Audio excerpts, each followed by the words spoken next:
Hello there, and welcome back to the Motion Picture Podcast on the Epic FRODO channel. The show where two guys who are not qualified at all and have no right to be speaking about movies talk about movies on the internet for 2 hours or however long the film is. I think Jack has a qualification actually. Yes, thank you for that. Yeah, Okay. I've got an A in film studies. There we go. You're just like someone that's never watched a film. We're bringing these back. We haven't done the commentaries for a while. I quite enjoy them. I think they're really fun. And we're doing Hereditary, which is the first ever thing we ever did. So we're revisiting Hereditary, watching it how Jack wanted me to watch it, as in telling me all of the spoilers as we're going along. But if you wanna watch along with us, we're on Netflix. Got the old times down to 0. Jack, count us in. 3, 2, 1, go. Right, black screen and A24's still up. A24. So here we go. We're back with the commentaries, Jack. How are you feeling? We wanted to bring these back for a while. I'm pumped for these, and it's good when you got a film that I love as well. And there's so many bits, as I said when we first watched this. So many weird little timid bits I know about this, but if I just start saying it straight away, you'd be like, "Ooh, spoilers!" But I can actually do it now and talk about it a little bit. Yeah, I mean, it was quite a difficult one to watch as the first one, because there was just so much that you wanted to say but you couldn't. And I went back and watched some videos about what actually happened, and I thought, oh yeah, that's pretty cool. So it's like ethereal lights dancing around, which is it's like the ghost spirit of Payman, which I just didn't notice at all the first time we watched it. You'll notice it more now. I can show you tons of bits in it where you'll be like, what the hell? Like this bit even here, there's a massive, he messed this up here. He said she died in April the 3rd, and halfway and throughout the whole movie, they keep saying she dies in May. Okay, so what's the... Apparently it's like a massive thing that he really hated. He's just like, how did I mess that up? Oh, straight away, he's like, oh god. Is this his first film as well? Yeah, Ari Aster. He's like, this is his God, first I've feature blown film. it. But the thing is, Was his I've never first- seen a film Sorry, go on. with Toni Collette. She was saying that she didn't want to do horror films, and the main thing that interested her about this was how thorough he was. Like she said she's never worked with a director where he had even every single shot planned in his head. Normally you have a storyboard and a concept, but every single shot, play by play, how he wanted to look, every single notion of it, he knew everything. He'd already made backstories for each character, detailed ones where you didn't need it because he was obviously wanted to be so thorough. What else can you give to the actors? It's like, here you go, Gabriel. You're playing the dad. He was a quarterback in college. He could have gone pro. But, literally, that's what he did with every single character in this. Here's the doll's house. I have to tell you one thing about this because I'm tell me everything. I've seen it. That dollhouse, I've seen it. That dollhouse is built set for set. I think they did it in Utah, but the house they're in right now, everything's in a studio. Every single room is built exactly to that. This shot here, I remember they said something clever with it. It's a zoom in shot. What they do is they switch it. I think there's a certain cut, but they go straight into the actual house. They lift the studio. It's a weird shot they did, but yeah, every single every room in is the built house, like a doll's house. So they could slide up the ceilings and stuff. Oh, so it's on the not. side of the You mean walls. it's the house is a set. The entire house is a set. Every single room, and it's made exactly. He worked with the doll maker of the house or whatever. Is precise. You never realise it either. It is thorough, and you can tell that. But that's why I like knowing little tidbits about it. What do you think that means, though? Why is it we go from a shot from the tree house into the house, then into the doll's house? Yeah. What does that mean? I think if you look quite deep into it, it's almost like it's in motion and they're not in control. They're the characters in this. So it puts with the cult, really, that this is all being played and all their lives are almost like a doll. They're being played with figures. Everything's in motion, shows you the house, it shows you the set, and it's almost this a cult leader just picking up, moving the characters, moving them about. Yeah, it's pretty cool how... That's what I take from it anyway, but... Now, this is the first time I've watched it since I've seen it. So, also known as the second time I've seen it. That's a very long, convoluted way of saying I've seen this twice. How it starts on the doll's house, and when you first see it, you don't think that means anything. And I've seen it again, you think that's where it all goes down. Yeah. For the rest of the film, after this scene, I presume there's just random stuff going on in that doll's house. Yeah. Because you go back to the doll's house at all for the rest of the film after this bit. Well, what you do is you have Tony moving the characters around as well. So I think that's sort of is a metaphor for what's happening as well. You see at the beginning the way she's controlling the mum and moving the mum around the house. She's actually made figures for everyone as well. Yeah. Well, here's Toni Collette now. I remember you saying that you really, really like Toni Collette. you seen her think anything it's else like apart from this? she's been in a lot of things actually. Like she was in Krampus. We went and watched Oh Krampus. She's yes, another yeah, villain of we've seen her in. course, yeah. She's in a lot of BBC productions as well. Like she like flies under the radar. Like she's not in massive roles, but she's in. You'd be surprised how many films she's done. Well, Still love this bit because just everyone you'll notice is in the cult. oh yeah, are they at the end? Yes, at the Yeah, end, but and the here photo as album well. as well. It's cool. Like, everyone says it's quite. She's got Payman's necklace on. Look, it's the sigil. See it on her neck. Oh yeah. But you see the guy at the back. That's the guy naked. Do you remember right at the end, and he's like standing there like. Your favourite part, Jack? Oh, what do you think of open caskets? Oh, she's got the payment necklace as well. Yeah, so it's just so weird. I know it's one of those obvious things that you've seen it before, but you watch it again, it's just like look, smiling again, like. So what is the daughter in this? Is she's in on it? Is she she's not the reincarnation of Payman. That's the son. She's not in on it. No. She is. Payman is currently in her. Payman's form does not want a female. It needs a young male. But that's why she said, "Why do you have a girl?" Do you remember it was like the thing with the hate with why she was born? It's basically that's why it's the clicking noise. Obviously, and it signifies that Payman's moved into it. But it's like it's not supposed to be in there. It needs to be transferred to a young whatever thingy male. It says. So was Payman in the mum, the grandma originally, or was she just like a priest of Payman? No. So they hinted. Do you remember at the AA meeting she said about how her brother went mad and killed himself? Because I think that was the thing on the point which he was saying about the mum was trying to do something to him. I think they were trying to put it into the brother.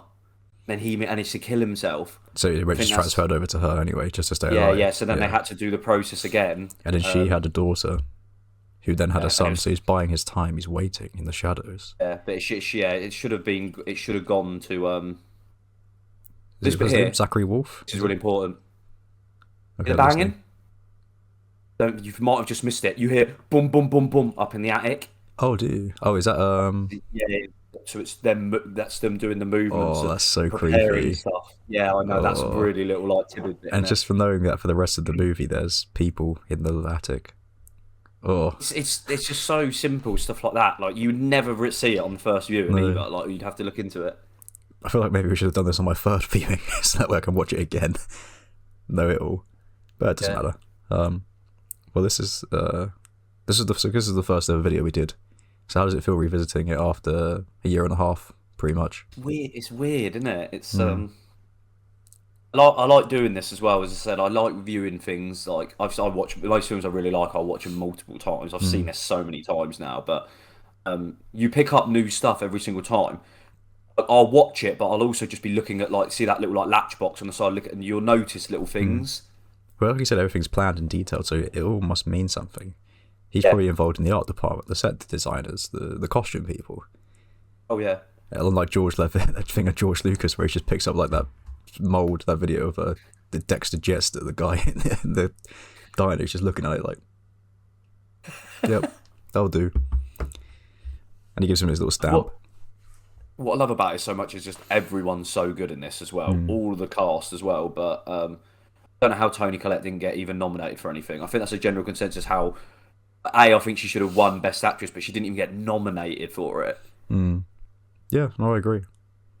Gabriel Byrne's one of those actors who is so famous. Yeah, I cannot think that I've seen anything with him in. Isn't that HBO? I can't remember it. I remember seeing a thing with Alex Wolff said that he was the greatest best actor he's ever worked with. Gabriel Byrne. Yeah. No, he is really good. Like, I think it's because he's always in like adult dramas, and he's Irish as well. So he's in a lot of Irish films. Yeah. Because I try and remember all my little tidbits for this, but good, please do. Forget some. Because I remember this was the first ever video we did. I've now privated it. It's no longer live on YouTube because it's very different to how the videos. Well, that's just what it's like making videos. You start with something, then you evolve into something else. Yeah. I feel like Midsummer, which is the spiritual sequel to this, not sequel, but the spiritual double bill to this. I guess it's made by the same guy, so obviously it is.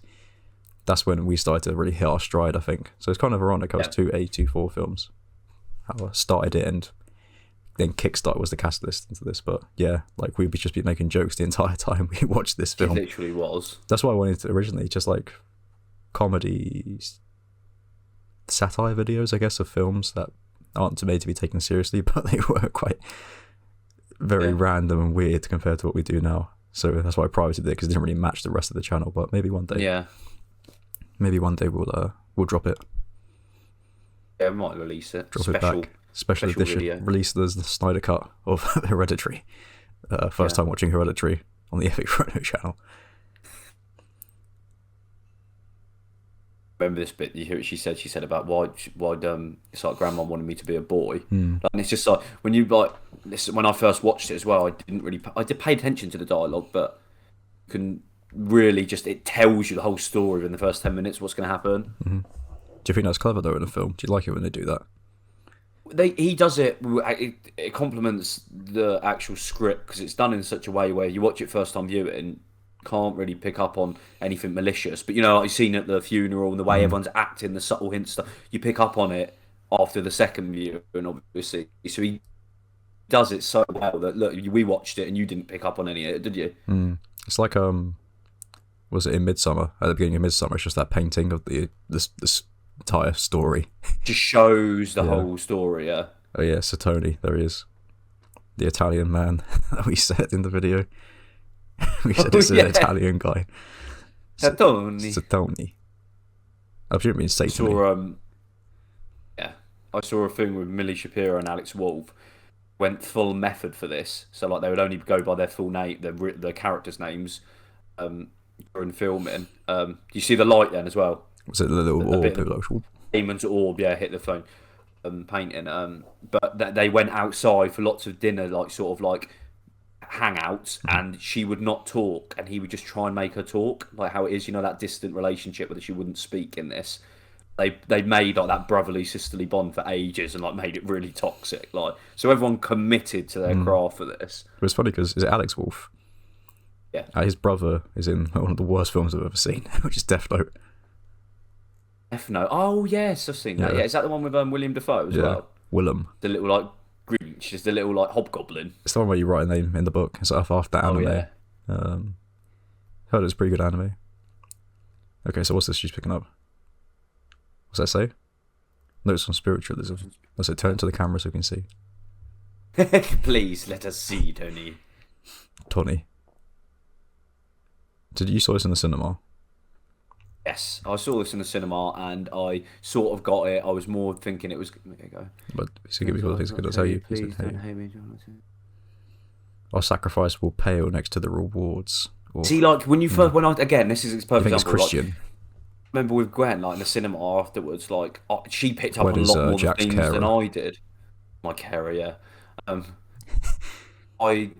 I sort of didn't pick up on a lot of it. Like sometimes I've got so much better with films now at doing it straight away. Oh, I remember this bit coming up. Oh god, that bit in the cinema. That got me in the cinema. I don't remember that bit. That's actually scary. Her face, I think she's the best. I think she's my favourite actress, Toni Collette. Her horror face. Do you have the shirt of her where she's like that? Do that face. When she's oh god, it's just. Because there's no jump scares in this film, apart from one, I remember. Oh, yeah. See, look. At the end. See, like, everything's in motion, look. They're being played with, basically, the whole time and being controlled. As I said, that's what the mum birth, she wanted to control it, almost like, I think there was the idea of her putting the payment into the baby. Yeah. Well, because we watched The Witch, in The Witch, they say that witches would feed their familiars with blood. So I wonder if that's what she was trying to do, maybe feed the kid with blood. I think it was the transfer where Peter was protected basically by her, and that was the only vessel that she had, quote unquote. Put it in there, and it didn't accept. That's why Millie's character sort of you see it now. This is a perfect example of it, where like Payman's trying to break through. You know, the bird just smashes into that window. Yeah. Definitely some like safeguarding issues with them, like the teachers would be picking up on. Yeah. Well, how old is she when she made this? I can't remember actually. Yeah, so you saw this in when actually let's do the build up. When did you first hear about this? Like when you saw the adverts? Because let's think of like a timeline of this. So before this was come out in 2018. Was it that late? Yeah, The Witch. The Witch was the original. I didn't see The Witch till after this. Really? I saw The Witch about 2019. It just flew under my radar and I didn't see it. Even I knew about The Witch. And I only saw it last week, which will be a video coming out on the channel, so catch that. Check it out. Look at it, just sweating. It was one of those ones where I hadn't got into the A24. You looking at me? I hadn't got into the A24. Well, it didn't really exist yet, did it?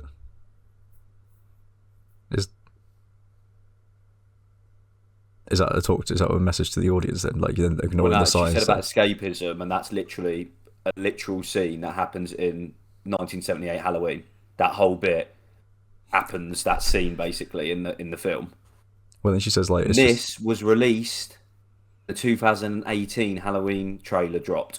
This film came out, so I think that's definitely Ari Aster, little kiss note to it. Also, the Halloween trailer came out on like the premiere of this film. When this come out, yeah. That's cool. I like how the film goes on. Alex Wolff just gets more and more sweaty. He just looks so ill. Seen him in The Beach. Have you seen The Beach? Is that the one with Old? What's the guy's name? Shyamalan's new film. The Spanish guy who's Xerxes. He's in it, isn't he? No, this is Shyamalan. It's about the beach where they go there. They get old. Something happens on the beach. Yeah. It's actually quite good. Actually, I didn't like the ending. They showed too much, but they showed too much. They showed not enough. Just all me just trying to remember this by the top of the head. I'm hoping I'm doing well here because I haven't watched it. And there's some. What do you think this means? Why do you take? What's this thing with heads and payment? Has he got like a goat's head or something? That's it's from what I can't specifically remember, but that's what the sigil's like. I think they're basically making like the sigil of it, so it's a way of like him expressing himself through her. Okay. That look. And then when you first watch it, you have no clue what's going on, and you're not supposed to. And she looks scared. And it's a cult member, isn't it? And it's funny how they're all old. Crazy. This is why they shouldn't have the internet. Just see it on Facebook. One other thing, which oh, here we go. This is it, isn't it? The spirit comes in and knocks the paint over. Colin Stetson, who was the composer and did the music for this. I remember seeing a thing. Ari Aster was literally like, "Make it evil." Mm-hmm. You can just hear, like, from the noises, just make it evil. Make him sound evil. The way it's literally just. You can hear it now. Hear that? Yeah. I hear it. Like, it's just a constant, like, even buzzing and like build up of like little like simps building. You hear it. Here's the part where I said there's a Dorito on the floor. So what does a triangle mean? I think it's a form of like summoning. I think it's like someone trying to summon something. They would do like spiritual, or I believe it's the exact center point where in the attic. Okay. Remember where it's lying, the triangle as well. Oh yeah, so it goes through the house. Yeah. Is it kind of like maybe it's if you were to like look at it from top down, it would like see through the layers. It could form a pentagram. Yeah. Something like that. At the angle. Yeah. There you go. Such a the thing. I remember seeing a thing. This is literally like they've even all agreed it's like a family melodrama. It's not even a horror. It's just how they all act as well. So what's the first one like this? You say it's The Witch, or do you think there's something before The Witch?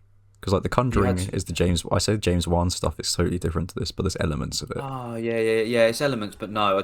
You got The Witch, and then you got another one which we should really do is It Comes at Night. Comes at Night. Is that a remake? I think it's Joel Edgerton. No, it's an A24 original. Okay. I think that's very good, and that's like. That is like like The Witch more than anything, and like with a really like apocalyptic vibe. Okay. It's quite good actually. Is It Follows? Blumhouse? Have you seen It Follows? Once ages ago, but I wouldn't say I have. I definitely have to watch it again because I cannot remember anything from it. I really like that film, and it gets a lot of like 50-50.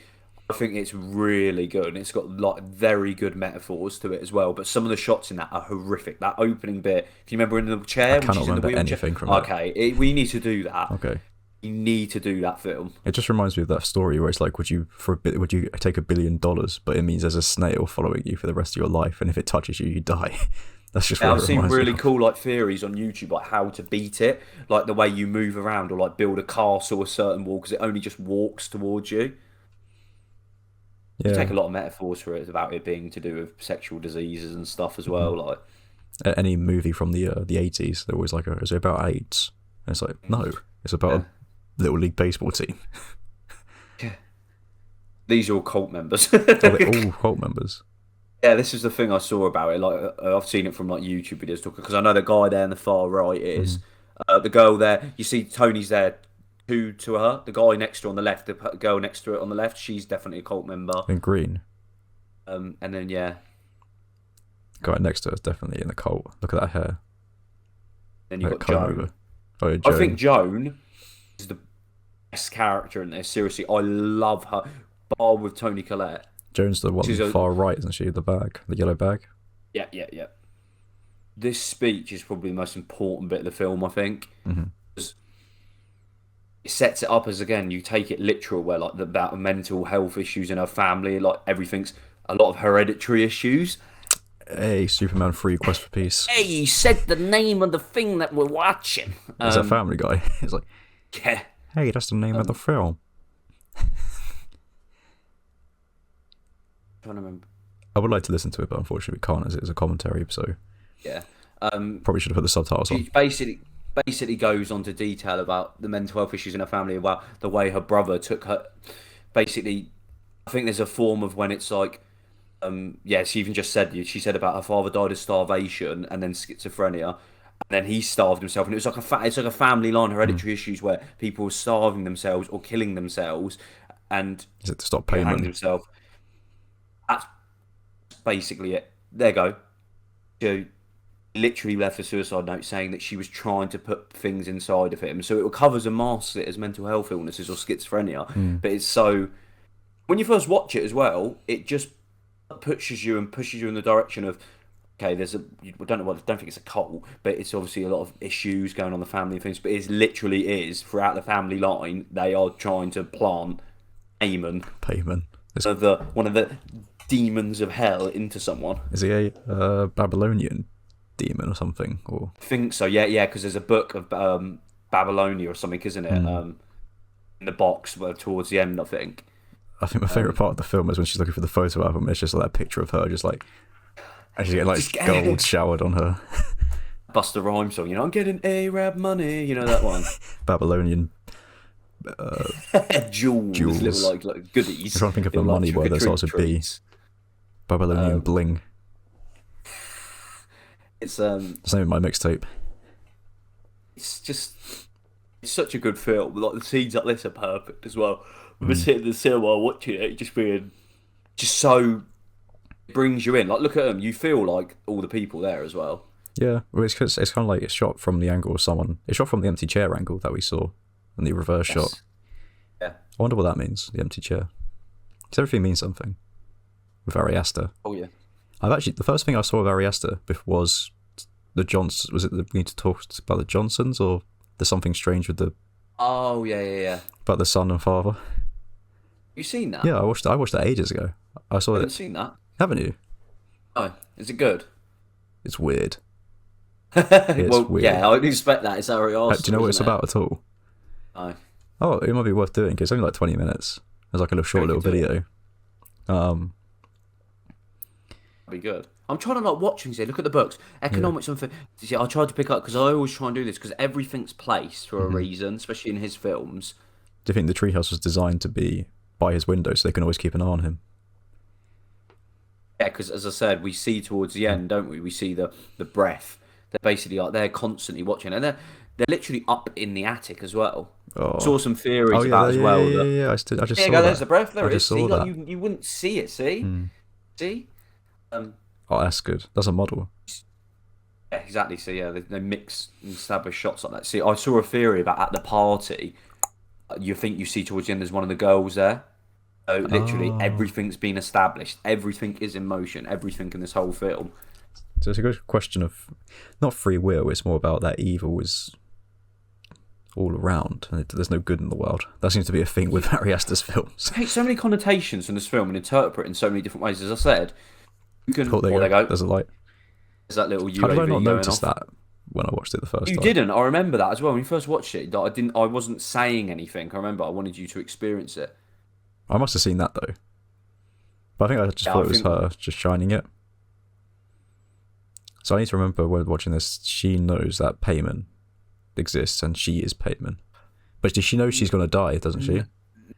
No, I don't. No. This is honestly, if we did like a thing and I watch this again and then I did a thing, I'd get on it. But this is just fresh raw in my head. If I did a No, thing. she doesn't. She doesn't know that. Okay. This is just sort of news to her that she's acting like this, and it's more curiosity. As I said, you see like the homages coming now, like the burning mum sitting on the forest, but she's following it. I think that's signifying that she's just being followed. There you go. Look. It's almost like a compass, that head. You see what I mean? Yeah. Like it's pointing. You can go. That's honestly in film studies we pick up stuff like that. It'd be like the beak is forward. It's a compass. She's going in the direction of grandmother. That's It's it. like, what do birds like? They're like seeds. And who is the seed? The seed of the child. Yeah, you can tell. You can never be wrong either. You might get comments on YouTube where people are like, you're wrong about that. It is literally in some parts of film studies. It's how you interpret it. I can have it like that, and that's how I see it. She's basically being led, and then she doesn't. She realizes something's wrong with her, but she doesn't realize she's got a demon in her. So that email is like, can we see progress pics? Like as you work out gym sesh. But it's so she, imagine that. My payment's just there, like. It's like this is the progress pics, and she's just like in the mirror, just trying to get the right lighting. Dump her like in the mirror, like over her shoulder, just to get that cheese grated abs. Those shots where it's like the bikini and like it's the shoulder, like over the shoulder shots. You can see it. No, Jack, 'cause I don't stalk people's Facebook pages. I don't either. We know an awful lot. So but going up to that part where she's preoccupied just rebuilding scenarios from her life that she's neglecting. Is she rebuilding it to try and figure out why it was like this? See if there's any clues. Again, you can interpret it how you want. I shouldn't know. Yeah, you're incorrect, Will. Yeah. Despite what I just said. Yeah, that's a good theory as well. I think that it's even just in like the little birds. Like, you see what I mean? Like, you can just see tons of little stuff he's added in. The birds. I think it shows with the house as well. As I said, yeah, like almost neglecting her trauma as well, and you see it especially once this incident happens with her that she starts adding to it as well. A house up in the hill, that's nice, isn't it? Yeah, it's a nice place. Minus the old people. I remember that bit. You can also have a theory of that where I think the main thing of the click of that is that something's either not right and it's a sort of impulse that something's like pick up him, but it's also like solidify at the end. That's purely put in where he does that noise and it shows that Payman's in her. Yeah, it's probably like a visual story. It's more of a storytelling thing than a metaphorical thing, I think. Like, you can get really deep. You type in YouTube and it'll be like, the clicking was when a Beelzebub entered the ninth realm of hell and he had to untie the flayed ones. They would make that noise. Yeah, like, yeah, literally is things Leviticus like that. 25:50. It's you taking me to the party and I want to go with you, and you're like, do I really have to? I don't get why she's. It's a bit dumb because, like, if I was Alex Wolff's character's age, I was meant to be like 18, and I had to take my 12-year-old sister to a party. That's a bit weird.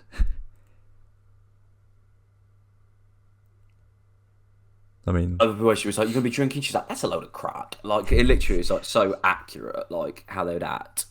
This is literally what I said to you about earlier. Them going out into the restaurants, and this is what they would just drill. So it was so natural and fluent to them, like the awkwardness. Imagine sitting there at a Denny's, and you're sitting there watching these two people there, and they're like, "There you go. You want a cup of Joe?" Sign. Oh, the payment sign. Yeah. You see the sigil? Yeah. Oh, how awkward this. I like how party scenes. There's like no music playing, so it would mess up the dialogue. So there's just imagine this is just silence, and they're all walking around between. And there's a party going on. I think might be the person chopping the nuts. I think is one of the people in the cult. The crazy person bringing the nuts to the party and chopping them, making a cake. Yes. Look at that, just going in. It's raw. Look how much is in the bin. Just Ramsay's there making nuts. I just find it crazy though. Like if I went to a house party with my friends, I'm like, what are you doing? Why are you chopping up walnuts? Oh, that scared me a little bit then. Stance. That's me getting ready for bed. So that means that at some point in her life, the mum would just stand at the door while she was in bed. Yeah. And the husband was there. That's what it was, yeah. It was the idea of like she was constantly just watching over baby, you know, and she was always there like a presence. I will always be with you. Always watching. Always watching, Tony. That sounds like Willem Dafoe then. Ross. Just getting hit, and he's like, Parker, out am I. woo-hoo! You know when he gets hit and he like, does that little whistle noise and a little shiv comes out. Don't tell Harry. God. Go there in the middle with the white glasses. I think he's definitely in the cult. So, like, he just blows it. You know they're being so. He walks up to him. He's like, "I'm in that cult, by the way. Oh yeah. Do you know about that yet?" He's like, Mum says I'm supposed to be keeping an eye on you. He's just so stoned out his head he wouldn't even realise or care. What's he got? Brownies. That's sick. You just got a big bag of that MJ. Oh. 2 minutes. Is that it? So awkward. Like, I know it's coming. Nut to everyone. Remember, do you know, actually, we had a funny story. I think, did we? Gwen actually said about someone. I had a funny story. Not you. They're watching a film. Did you see that? They're watching guillotine executions then, like an old school one. How dead this party is. There's chocolate cake, watching videos, and walnuts. Oh. She said someone at her work watched this and walked out before this. Oh, yeah, I remember you said this, actually. Yeah. Like, yeah, and I've actually known there's some people that were watching and they were like, what is this? Like, it's weird. Like, and they were like, well, I wanted a horror film. It's not even that scary. Like, there's literally people that walked out and missed this head scene coming up. How long is it? Half an hour in? You do got to endure, but it is a weird thing. Where's my sister? That guy just went, sister hat? I didn't notice that. So you miss everything if you pay attention. Yeah, you get the detail. Yeah. Make them hard. Make a throat choke. Ah. So she's ripping off the arm. I can hear it. Just a hoe, never love a hoe. Oh, that music. Do you write these lyrics, Jack? Behind her. I think that was Flatbush Zombies. I don't know. And in with a bit of fug waffles. You not heard fug waffles? No. So he's choking and she's on the high and she's choking on the low. Oh god, this noise! I remember this. It was like it's really loud in the cinema. Yeah, I know. It literally was. Oh god. Do you think Do you think Payman deliberately killed her by giving her chopping up the nuts on the counter and giving her the cake and? Or I think it's just an accident. It's just an accident. The way that the narrative unfolds, that everything's being controlled, is the sign was there on the post. This was supposed to happen. That's why I said to you about the theory of someone at the party. Yeah. There's multiple people. There's people watching there. Like, that sounds stupid. This is what's so good with interpret. They could be from the cult. Yeah, that had to happen. It wasn't necessarily Payman. The cult made that happen. It's just they've these been in control spirits this of whole Payman. time. It's almost like he's the commanding force in this world. So here's the this is probably the moment of the film that makes it cements it as iconic, I think. Yeah, it levels up the pace. I think it what's the word? Like, it turns it from just like a B film into like an A-star overnight. And after everyone was like, you've got to go see this film, and it's just because of this moment, because it's just so unexpected and out of nowhere. It's the moment you said, the Hereditary moment. You know, the shock factor. Because in the cinema, everyone just sat there like as long as he did. Really? I thought, I remember this. I hope they sat there. What happens in normal cinemas? They just start laughing. Everyone's there like it is crazy. Like, he just gets absolutely decapitated. What is they killed that animal? Yeah. Then she just yeet. Just absolutely yeeted that off. Did you see that? So what were you like when you saw that for the first time? I was lulled. They do it perfectly and Lulled or lull you lulled? into I lulled. lulled. Lol, lol, lol, lol, lol, lol, lol, I lulled. I lol. lulled. I laughed. I was punching the sky. I troll-a-lolled. His face here is just iconic acting. It just gets That's sweatier and literally you when sweatier. you check your bank account when you go out on the Raz, in it, Will, in London. That's me when I'm afterwards. like, how much were those 2 drinks? And he's like, 30 quid, mate. I'm like, But this just bit here, with like looking back in, you see that bit there, the focus, and just straight away looking in the back wind mirror there. what would you do? It's just, but the thing is, I see a lot of hate with this and negativity where people are like, "What, he just drove home and went to bed." But when you go into this fight or flight in this shock situation, people have done stuff like that before, where they've hit people, hit and runs, and not necessarily just fled because fled, but they're just like, that didn't happen. Yeah. I must be dreaming. Oh, yeah, of course, because then there's a shot of the head with the Carlin Lance. Yeah, Yeah, he just drives home. It's also that just state of shock, like, yeah, how just it's so accurate. I remember seeing a thing about the grief. The family dinner table is still the best acting scene, but it's What's just so accurate. Is there a thing where it's like they replace him with Kermit or something? And she's just like screaming at Kermit at the dinner table. It's like a video or something. Oh yes, just There's got to be something around the edges of this shot. yeah. They keep an eye. Obviously, at the end, you obviously have them all standing there, but I think there is also another shot. Is there someone in the window? Can you see? Yeah, again. Can you see that? The right window at the top. There's someone. Is there someone there? But this is what's perfect, Will, because you've seen it now. You know, outside the woods bit, and when you go and get multiple viewings of it, you start seeing things. I think that's what makes it a brilliant film like that. Like, you're looking in the woods now. I'm looking at the window. See the right window on the left part of the right window. Looks like there's someone just there. Could very well be, yeah. Like you could have a shot at the side of the shot when it pans of just a breath going somewhere. Well, it's so creepy. I remember seeing Ari Aster was talking about. I think it was Alex Wolff was talking about as well, that the actual it's like he had to cut a lot of it, but he said it would be about 3.5 hours long.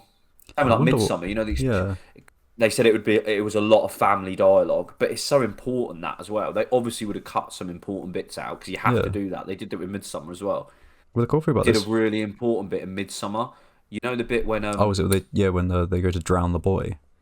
Yeah, and it's the girl. It's Connie. You know, it's the idea they go to drown the boy. Yeah, and it's Danny stops them. It's like, no, you don't need to do this. But then you realise at the end that Connie soaking wet, chained up, they drowned her instead. Yeah, why do they drown her again? Basically, you don't see the scene, but they basically explain that someone has to sacrifice himself to the water or whatever. Okay. And then Danny says, no, you don't need to do this. And then they're like, okay, we'll break our traditions. And that's like another, it would have been so important to have that in the film.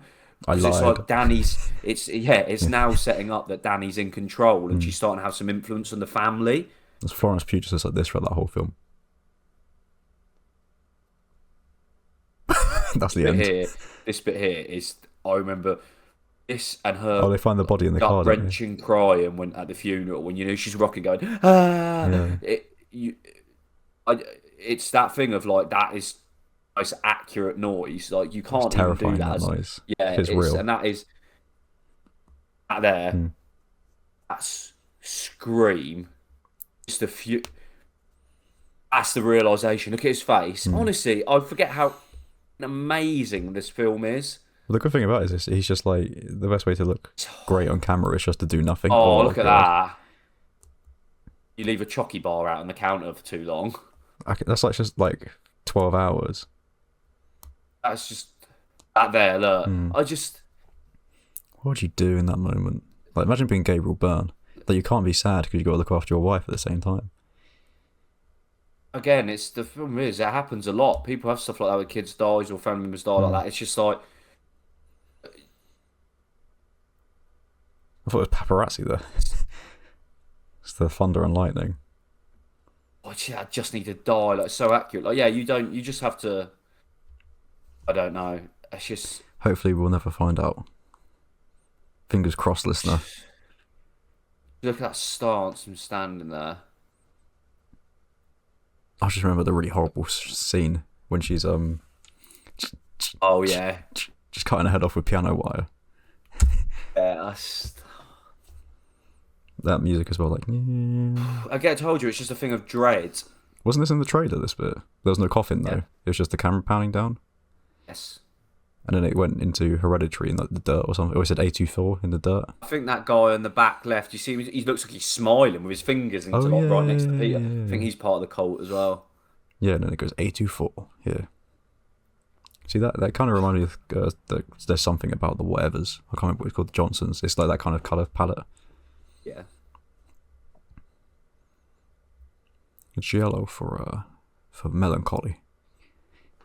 This is the part where we're inside the beehive. Bees were behind the queen bee. Yeah, it's horrible. It's just horrible, isn't it? It's just everyone out like. So we go back to our timeline that we keep getting distracted from. So we go. Yeah. So you think the witch is the first, or do you think there's something before leading up to that? Would you say the witch is the one that this family melodrama, which is heavily centered on grief and horror? I think this is the first one to do that. Someone will say it's wrong and there's something from the thing, but like to do it properly like that, this is the best as well, without a doubt. I'm trying to think what I mean, because the witch is just like, it's not really jump scare horror. It's barely even horror. Like there's no, you can interpret it as there's nothing going on. What is? It's I'm trying to think how to describe it. It uses horror elements. I definitely think it's a horror film. It's a horror film. It's same with like the Green Knight and all these films where they use imagery. Like the imagery in that film is so powerful. Like I said, like there's not much going on, but in the sense of the light going on, you have the baby just being snatched like that, and then the grinding of it, and then her breastfeeding with the crow. Crow, yeah. Like it's just like really powerful imagery. Same with like Lighthouse as well. They got some like ridiculously powerful shots in that. The ending, the mermaid, and towards the end, with Defoe becoming like the Kraken octopus, like his like, and just that very the powerful imagery that scares you. They don't need to do horrible jump scares. You can use suspense. The best, I think, to the sea. Literally is curse thee below. Midsummer still, I think, does it the best. It's almost like opening the sea. Oh yeah, with the tube in the mouth. Yeah, the way it tracks with the firefighters, and then again it tracks to Danny, and it's reminiscent of that shot with her crying on the sofa.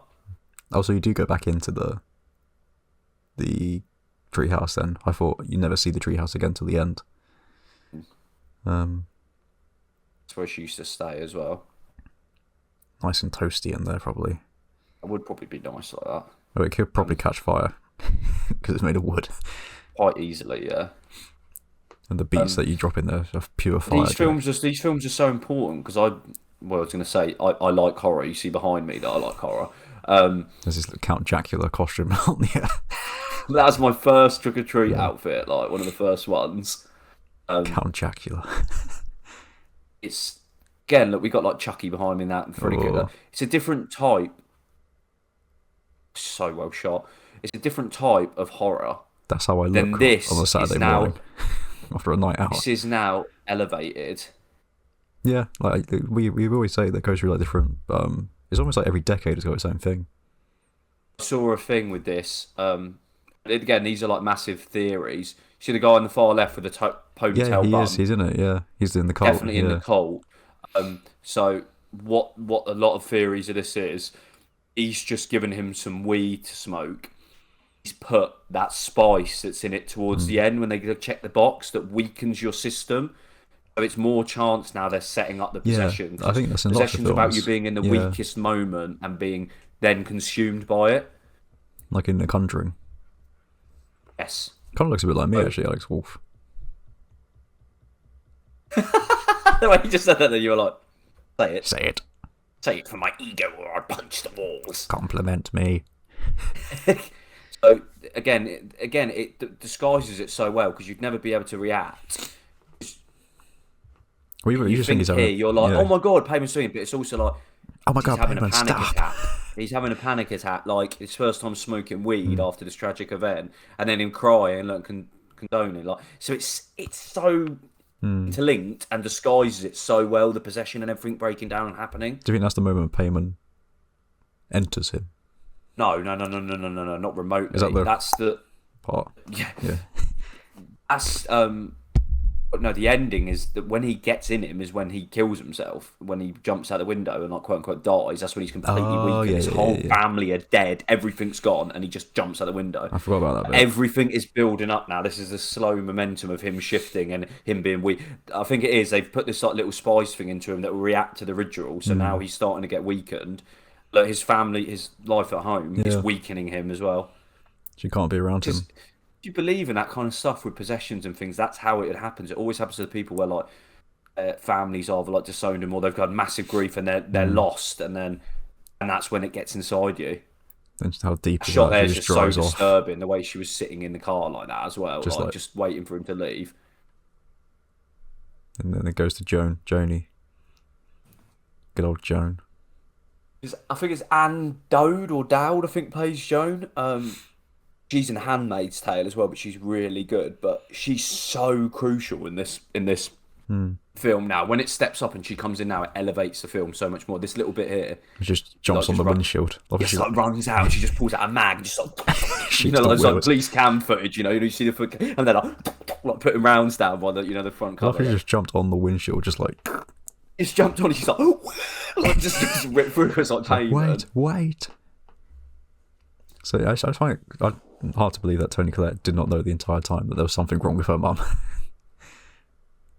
Well, no, the issue is like this is what delves on it as well, especially with like mental health and like severe mental health like illnesses and especially with the parents, as she said, like it's a idea of Hereditary. Like everyone in the house has mental health issues. No, just that's what it's disguised it. That's what it plays on, because you can interpret this film as just a family melodrama, grief, and that's what I first come out of it with. I was like, okay, and there's obviously a bit of cult elements, but you can also now watch it and say it was heavily cult elements, and that was what causing the mental health.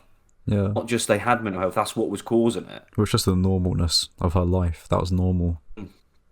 Oh, just Jones so like her, the way she thinking over the end, she's like, you are payment, like her voice. Like literally straight in with that.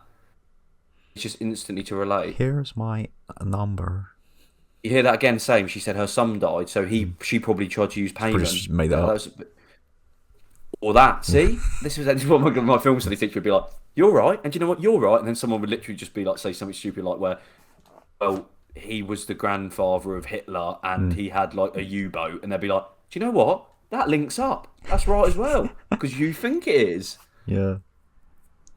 You're right. She either thinking it to get closer, or it's another play of she was trying to use him as well, and it kept failing. That's why they're so old. They've been trying this for so long. You know, they said, why are they so old? Because it's not been working. True. I think Lynn Shay should have played her. Oh. Trying to see you had said. Actress. Yeah, I think she should be wearing the payment sigil. I think that's too obvious. Yeah, I know. I just want to see a little bit. You know, my little drip ring like that. You know, like a tiny little one where she has it spun round. You know, and then right at the end she goes, turns it, goes, see there.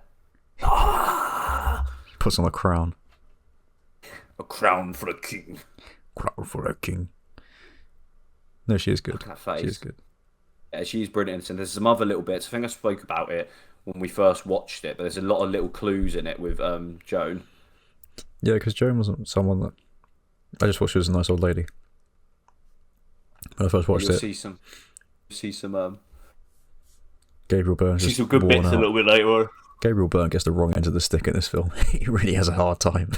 Yeah, just that part when he gets set on fire is brilliant. It's just this look on his face. He's like, he's just so confused. It literally is, because you'd be like, what? Why am I on fire? Yeah, why?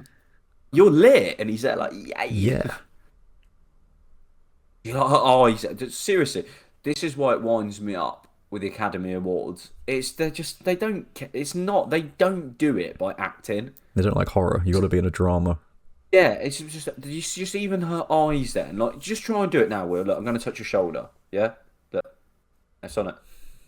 Oh, you got to look at the hand, like on your shoulder. It's not the direction. I'm just there, like, cut it, Will. You've got one more chance. You're off the set.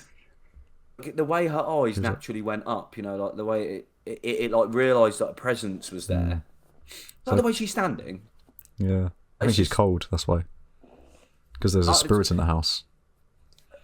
you can use it as that as well, but it's also the not being. Yeah, you're right as well. That's what 10 points to Willendor. Yeah. Thank you. It's also just how uncomfortable she is in the situation. Like, you can take it. That's what I mean. That's why you can watch these films.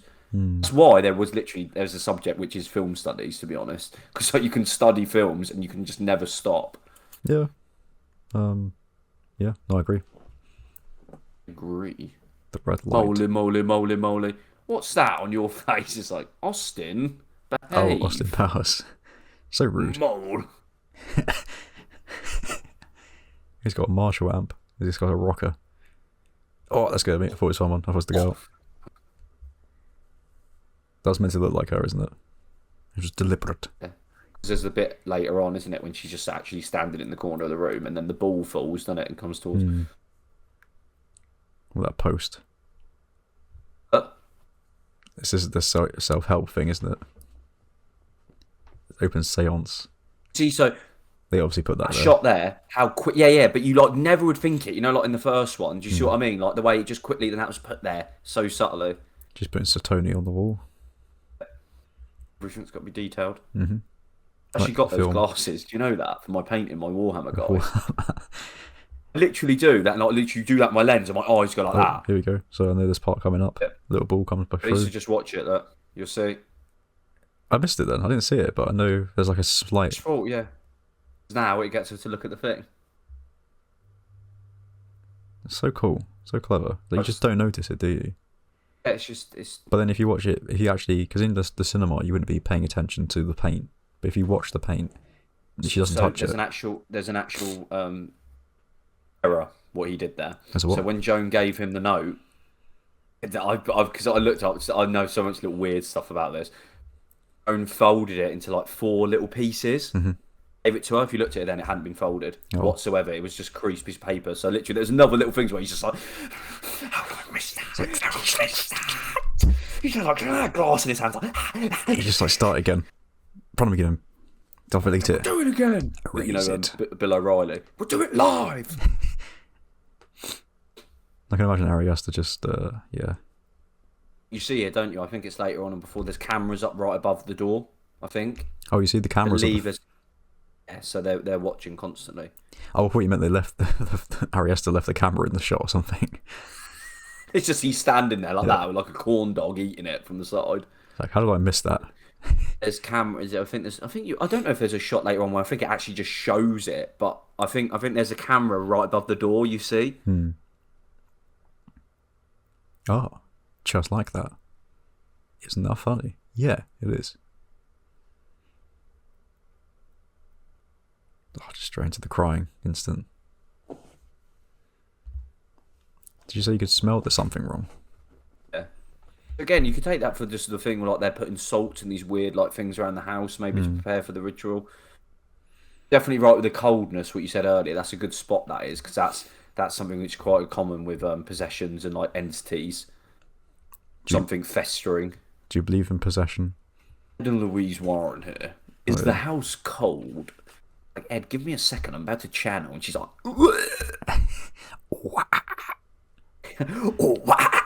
Ed's like, Get down with the possession. I saw a compilation video of people trying to do that karaoke, and they're like, wasn't like say a proper man's voice on mine will, and you can then go to the 2 dungeons deep on Carbon Hobbit. I am.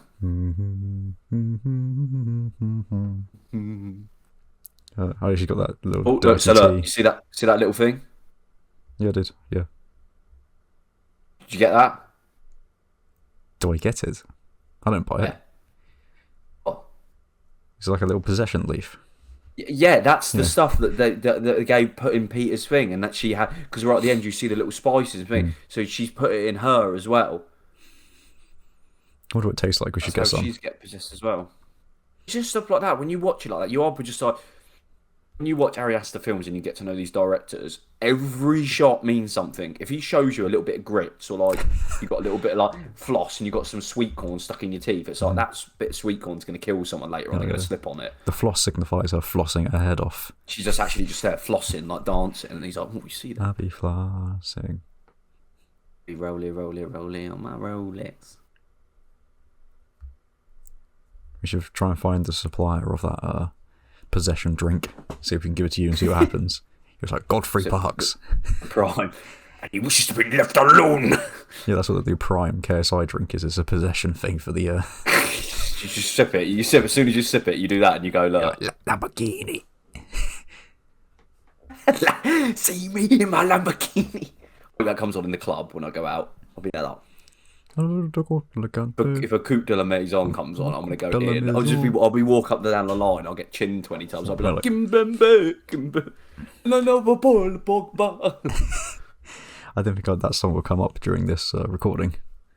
How many packs I've got, by the way? I've got 126. Yeah, I did a thing where I had 700,000 coins. Mm-hmm. I spent them all on these pack things, and they all just opened up by themselves. Wasted them all. Lots of like good fodder cards, but wasted. Saved them all. I've saved them all for when we do a team of the season. Yeah, years of academy training wasted. You know, like my manager and that. Like, we need funds for the players and like the staff, and I'm just there like, I'm spending on packs. I think that thing on the left, that statue, the house below a house. Is it the layers of family? Who are just built on top of each other. Generation stat. Yeah, you can literally look at it like that. Just the foundations of the old. It's almost like you don't know what to say here because it's almost in the sense of like. Where's the car that killed her? Get back to your work, honey. Like Finn, and you're like, okay. Isn't she doing the dead body? No. She's doing the actual crime scene. Yeah. Because I don't remember this bit. Is the payment logo on there? Well, it should be. Be accurate. Okay. It's not movie accurate. Refuse to watch. God, imagine doing. Did she go and see the head? She probably would have seen crime scene photos. Maybe. I don't think you should get to see crime scene photos. Maybe she's part of the case. Maybe she's Batman.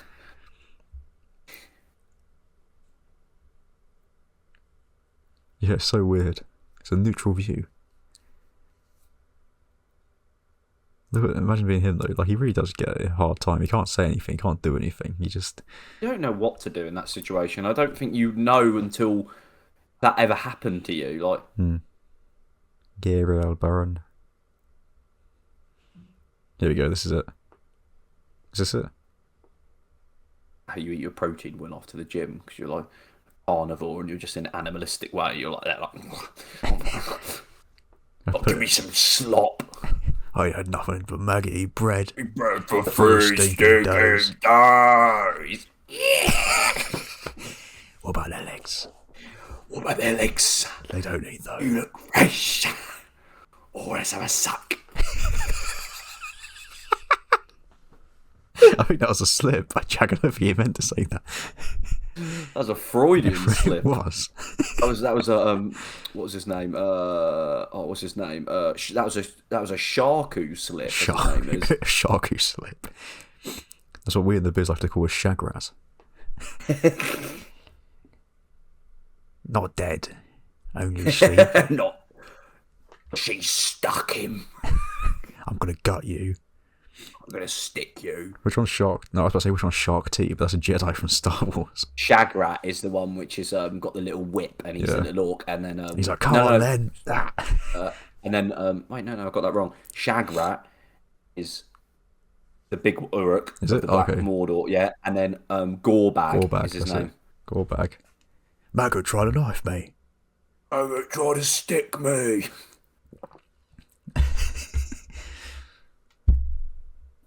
God, this bit's just...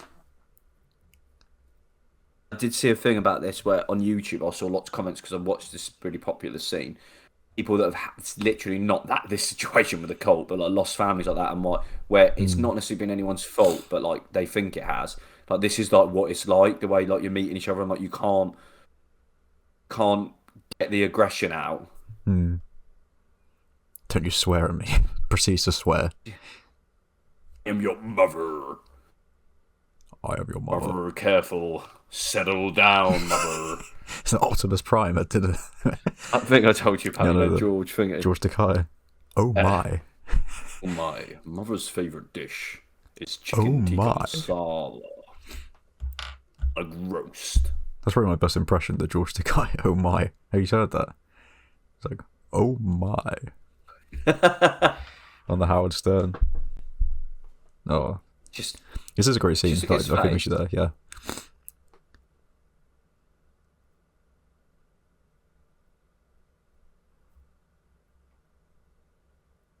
See, she's blaming him for everything, saying, like, you should have said sorry.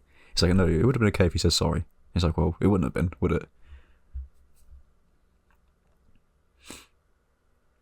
Doesn't she never wanted him, even though that's what Payman needs, is him. He's the most important thing in this whole film. Because she didn't want him.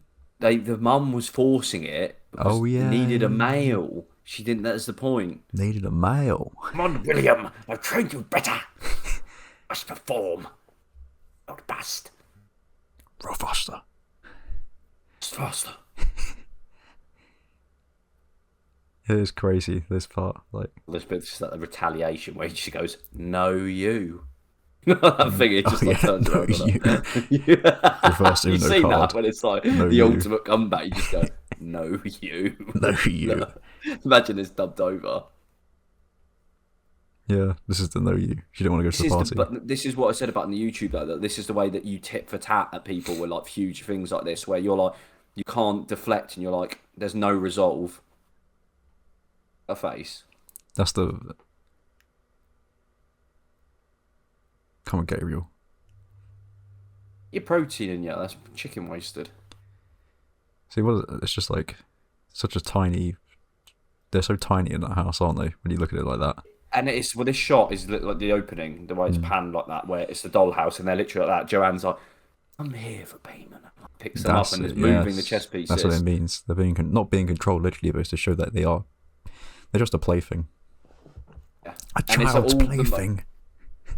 It's everything's in motion, and like the way that the drama's been set up, the seance pushed through. They're just putting the little tweaks, like little puppets. And they just hold on it for too long. That's what I like about it. It's like they always normally. Look at the next shot. Like, it's so obvious, and he's almost throwing it in your face, but he's not at the same time. The next shot is a shot of the miniatures, where it's like the very similar shot what we just watched.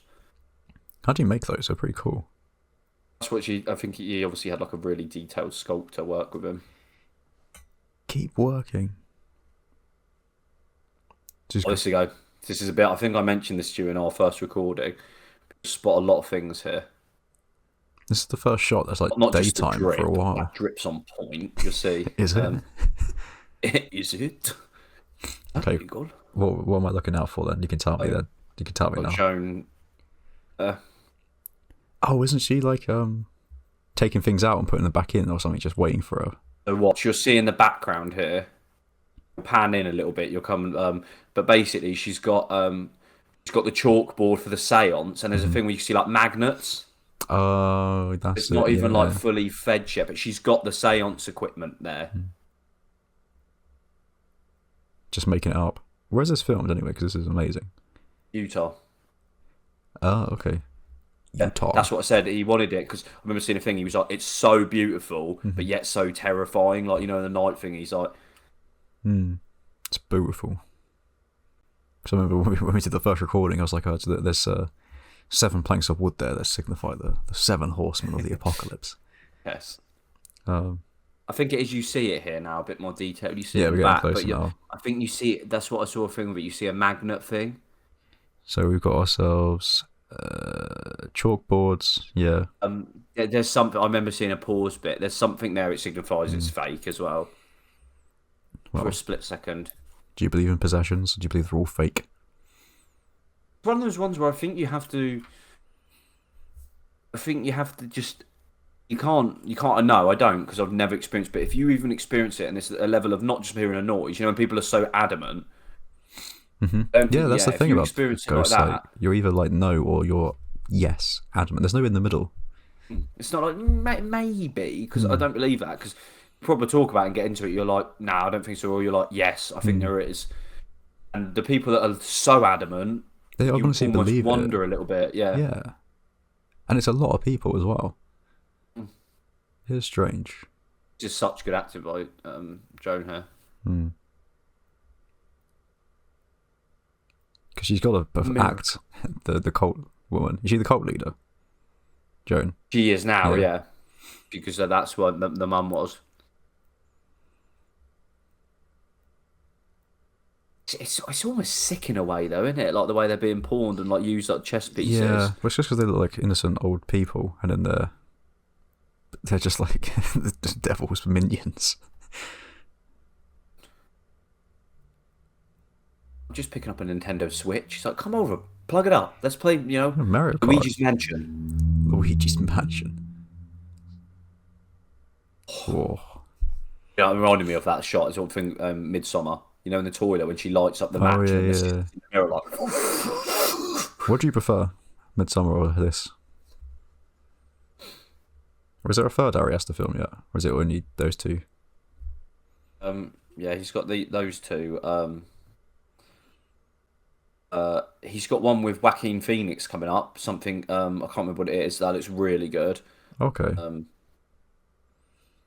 So yeah, what's your favourite out of Midsummer or Hereditary? Tough. It's almost like a thing I'm feeling. I think it's tough, but it's fair. It's really tough. It's like how I feel as well at the time. Like this is really good at acting and emotional thing. When I watch Midsummer, do I want to watch it makes me depressed. And I'm not saying it's a bad thing, but like this, I still get more thing because it's more horror element and it's got a fantastic story. It's got a better story than Midsummer. Yeah, without a doubt. Midsummer's a bit too long, I think. I think this is better. I think this is better than Midsummer. It's close, but this is better. I think it tops it if you had to rate it in every sort of department. It's got a tighter script, tighter plot. Visually, actually, I think Midsummer looks quite better. Some of the shots in Midsummer are beautiful. I think Midsummer's more shocking. Yeah. Just from that one. But I think it's like Ari Aster's films, they've all got that one part where it's just over the top gore, just out of nowhere for like 2 minutes. Louis. That was nice delivery, that. Hi, Louis. Hi, Waluigi. So where's the magnet? Oh, you see it. Do you see it there? Because you see the table was like there was like a bit then underneath the table. There's a bit where she's controlling it, but also, do you know in actual like filming of it, that's how they did move stuff around was with magnets like this. But you have to make it. I remember seeing the thing because they have to make it look smooth without it moving like that. Like because it's quite hard to make it. It's very rigid when you use magnets. I remember there's a story about this Victorian. I wonder how they did that. Well, how Joan did that. I remember there's this thing about a Victorian girl who pretended to be possessed. There was like knocking in the walls, and she would sit in the bed, but she'd just like tap her leg. But there's like a piece of wood attached to her leg that she would knock, and everyone thought she was possessed. Jesus. Well, it's not real. So this is real magnets then. Yeah, this is how they did it. Yeah, they were using magnets and computer as well, because that would all be one. You can kind of see it disappearing when it moves on to the next letter. I think the writing's computer. So I know that's what they did for it, though. What sort of thing with the magnets? I love you, Grandma. Do you think it's like a generational thing? Do you think the older generation are much more into spirits and ghosts? I think so. With your juice box.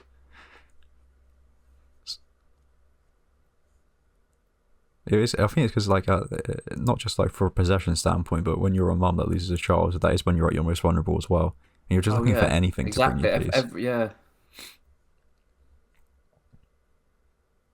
What were the reviews like when this came out? Because I remember watching one and everyone was like, "It's amazing. It's the scariest film ever." Yeah, it had mixed. It had like quite positive. Then you had some where people were like, "What is this?" Because it's like the jump scare scene was still around. They sort of marketed it as like a really like again, it's one of those ones where this type of family melodrama horror wasn't about. So when people were like, "Oh, it's a really good horror," everyone's like, "There's the demon standing in the corner naked." Well, you got the naked element in this, but you know what I mean. Like you didn't have that every 10 seconds, like the smile, like things running at you. Like it provided a different sense of horror, I think. Yeah, no, I agree. So this is a thing here where she gives them the words here to help her bring out the demons, but it's actually literally like probably in ancient demonology when it's like, "Come into me, I want you, absorb me." That's what you say every night in the mirror, isn't it, Jack? I'll do that right to the mirror and go, just start kissing her. They've done that shot a few times actually with the. That's the first time they've focused on it though. I hear that again. The dread, like we need to create a powerful sense of dread, like Superhand says on Peep Show. Just gotta create. Oh, God. I still think Pulse is scarier than this. I think. Cairo. It's just the part where it just paused and it just was like, Cascade. Yeah. Cascade. No. I was editing that yesterday, so it's fresh, that part. Was it? Yeah. It's raw. I think this is a better film than that, but you are right. Like the more like jumping scare, but this is a culmination of things. As I said, the cast and Arrested, they don't consider this a horror film. They consider this just a family melodrama, it's like about grief. I say it's a drama with horror elements, but I don't know because the whole plot is horror. It's horrific. Horror doesn't mean scary. Horror just means horrific. Yeah. It's not a scary movie. It's a horrific movie. But this is definitely a word of mouth film for me because like I saw the trailers and I thought, oh yeah, but then as it came out, and people started watching it. It definitely built and built and built to the point where it was like this has cemented itself as probably one of the best horror films of the 2010s. Yeah. It bookends a good. You started off with what? Conjuring and end with Hereditary, almost progressing into a new era. Because like the horror films now, you look on like The Norseman, Lighthouse. They're very artsy. It's more like visual horror rather than jump horror and sound. Yeah, that's what we said. Yeah, Lighthouse is a perfect example of that. Like The Witch as well. All these other ones that. Yeah, I like it. I really like them. Again, this delves into an interesting thing because it's like she's had that tea as well and like slowly breaking down, but you can also see it from the mental health side where you see by her bed she had pills. I think she's supposed to take pills for her sleep. She's not sleeping well. She'd be hallucinating. You can interpret it in so many different ways. Like it's a way of dealing with grief like this. Like people see things like this. They get she's making this so emotionally damaged. This part is not real because he doesn't something just set on fire and then she just snaps out of it. Yeah. Now look at that face. Oh, Alex Wolff actually did this. So Tony Todd and Candyman. Yeah, the bees. For every red ant bite he got $1,000. For every red ant that went down his trousers, he got. Look at that face. Yeah, look. Odd, see that cut then. I saw a really funny picture of this part. It was like I wish you were never born, and then she goes like that. But then the subtitle says, proceeds to beatbox. Yeah, I saw that. Oh, this bit's so good. I wish you were never born. Is that what she says? Or I wish I never had you? Yeah. Charlie's dead, Mum.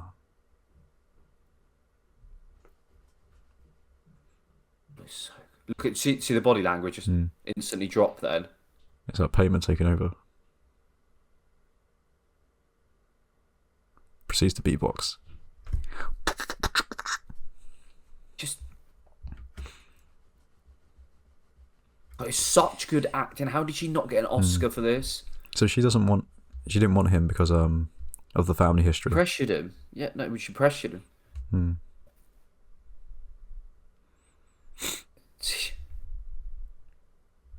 It's that's why I think she doesn't want him because she doesn't want the hereditary things going in. She didn't want she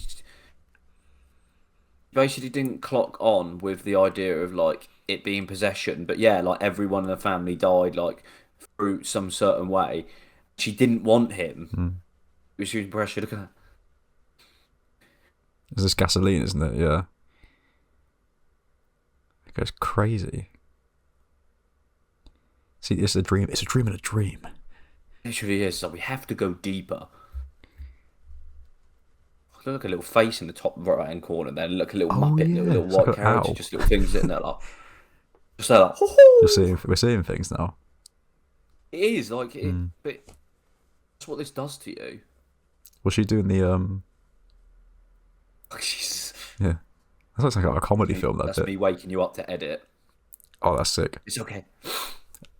Now that you mentioned Krampus, I do remember because she's a totally different character in Krampus, isn't she?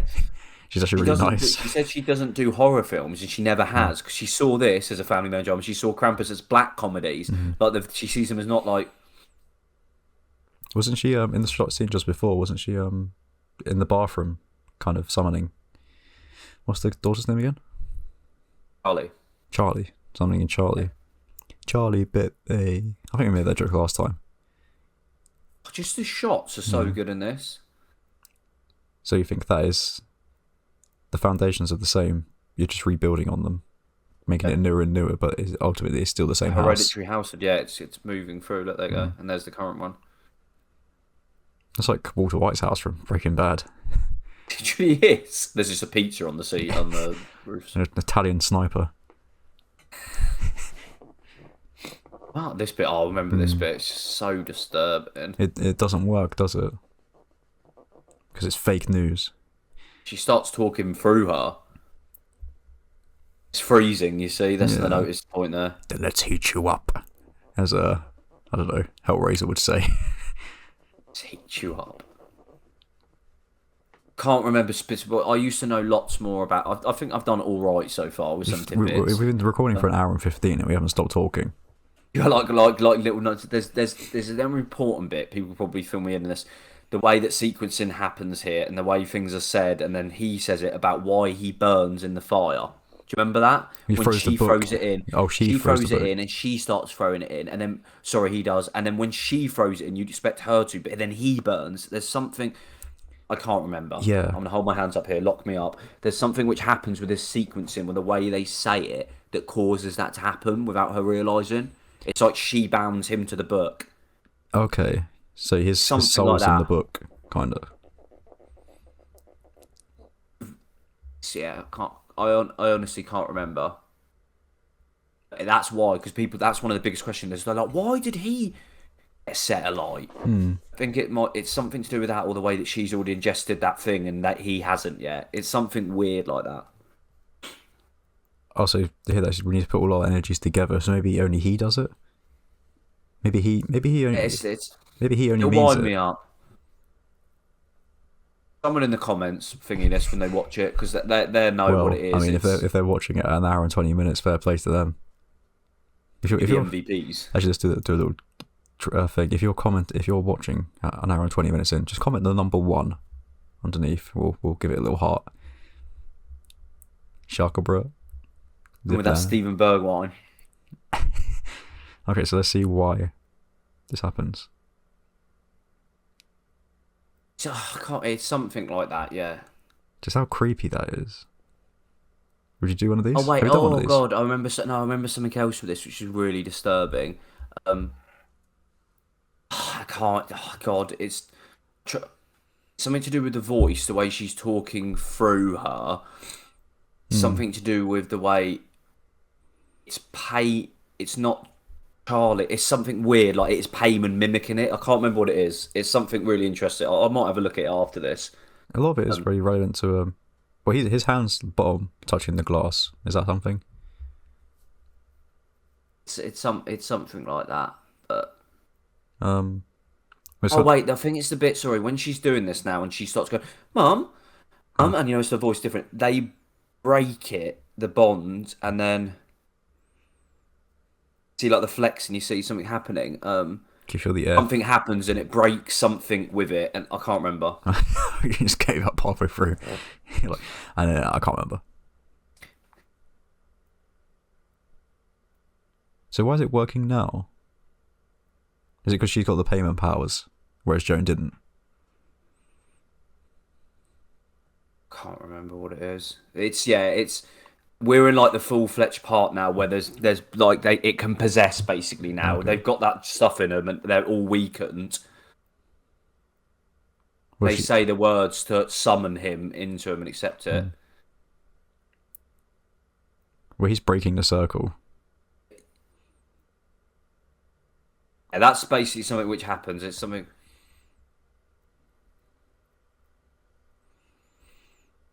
I just like I want to get a proper like home cinema system, so I can watch these films just like in high def. That was definitely It's not a practical. beef a club with the flames going off. That's when you're at school and you're on the Bunsen burner and you turn the nozzle. There you go, look. Yeah, I think Dogs go in. Hear the dog? Never realised that before. they don't have a dog, do they? Eh? Do they? Yeah, he's throughout this whole thing, and at the end, he's dead on the floor. Oh yeah, I don't remember seeing the dog. It Oh, just that started noise. barking as soon as it happened. Then, That There- noise. so there's something with this bit now. I can't. Mom, mommy. No. Sorry, this is Payman. Yeah. I think it's not Charlie. It's Payman now. No, this is Payma.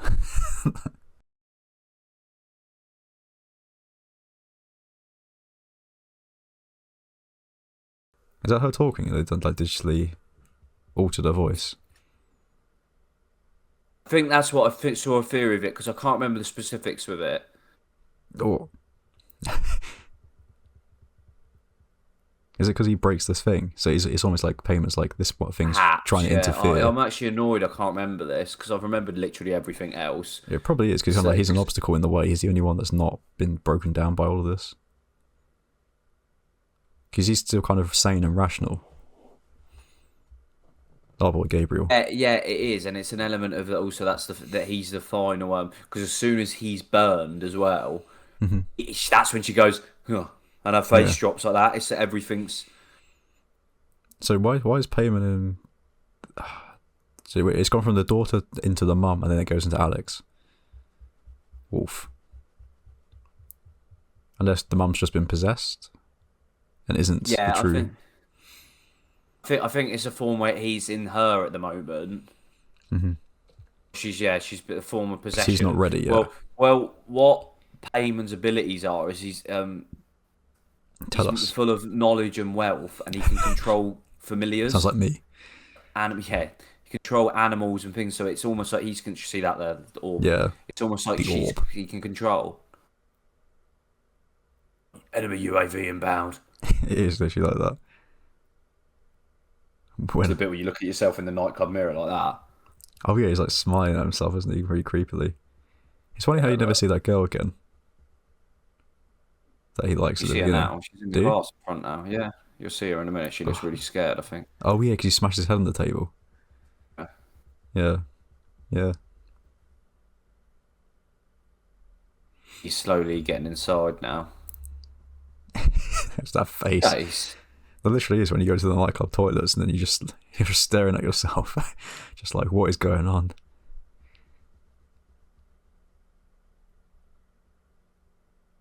I believe you're right. I see the girl here. If not, I don't think so. I think you're right. And then that's an element of I think she was in the cult as well because she set up the nut situation. I don't think that was the same girl because she's just sitting on the sofa. Yeah. You are wrong. You are wrong. I like how she said, "Who, Charlie?" It's like, but that's something which is quite common, like that in a situation like when that happens. I guess you'd so. Yeah. Still be saying your daughter, but slip up and be like, "Oh God, she's dead." Yeah. See, that's probably why Payman's trying to get rid of him. He's looking after the boy. Yeah, it is. It's a factor of it like that. Mm. So where does this rank amongst your favourite horrors? I don't think it's in your top 10, is it? Yeah. Is it? Oh God, yeah, this is in my top 10 horror films. I'm not sure actually. It's such a culmination I have. This is in my top 10 definitely. Okay, I'm surprised at that. I know so much about it as well. It's just But I think that it's the most detailed horror film. Oh God, yeah, with attention to detail as well. What I like about these ones is that's the funeral room, isn't it? Yeah. Imagine making all those chairs. Full circle. We're going back to the beginning. Oh, I know another little interesting fact coming up now. See, the funeral room always reminded me of have you seen The Haunting of Hill House? No. It's very good. No. Really? Oh. Hear that voice? It's Ari Aster. Oh. Hear him? I don't know what he sounds like, but I presume he sounds like that. Love this bit here.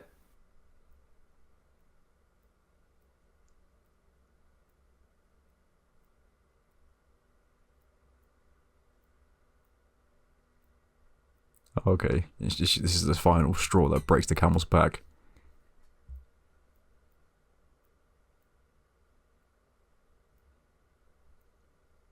Oh, gotta be a bit more cheerful with that. Finger strength.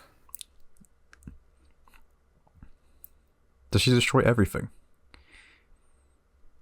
Oh, it means something, Jack. What does it mean? We must go deeper, William. She's destroying the house.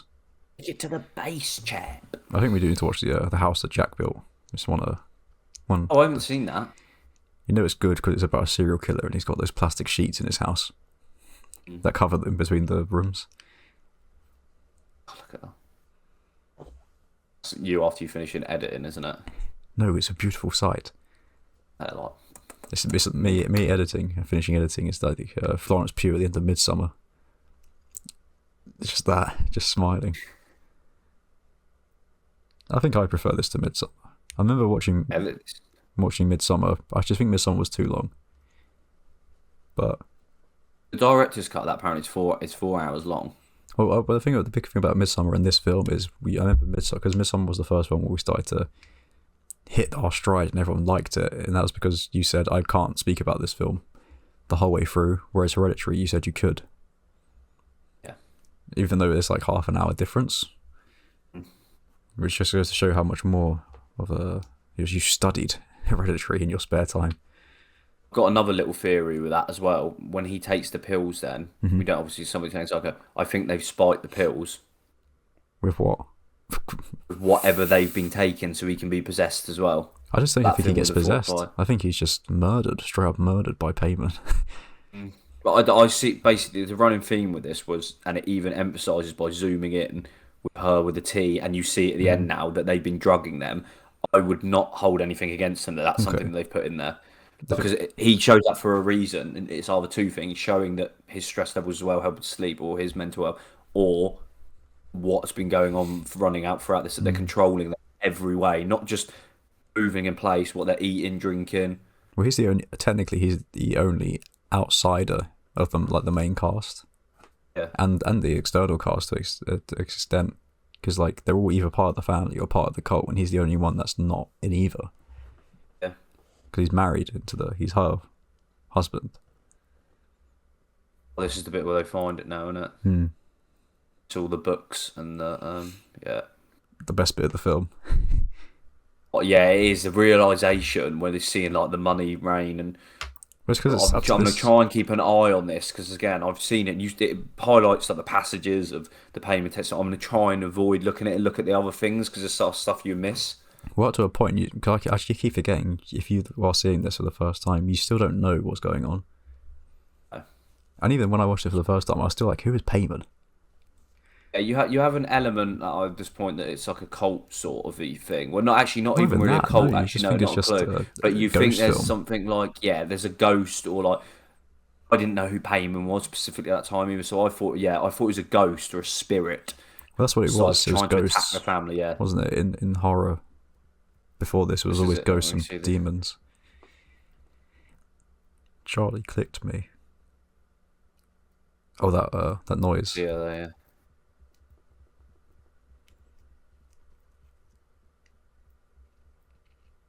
Imagine seeing that.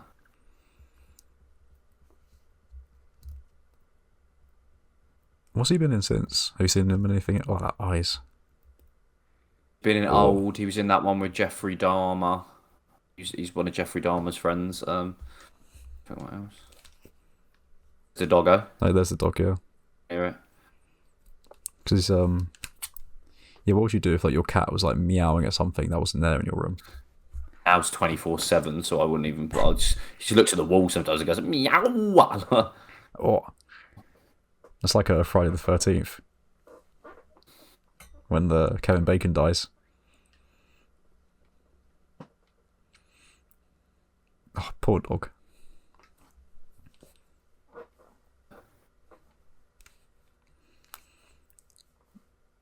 I always thought that was a bit of a weird cut. I've never I forgot with that because it showed it in the miniature of the bed. With that thing on the head with no head. I didn't pick up on that scene. Yeah, I always thought that. I remember when I first saw it, I thought that bit was a bit weird because it kind of always feels like the time changes because it's like it's quite light when it goes to Gabriel Byrne, and when it comes back to this, it's quite dark again.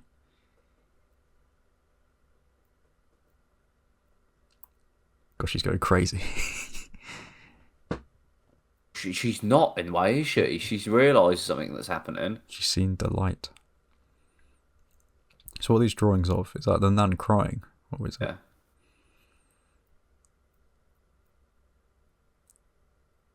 It kind of almost looks like a model, though. It doesn't look like a real bed.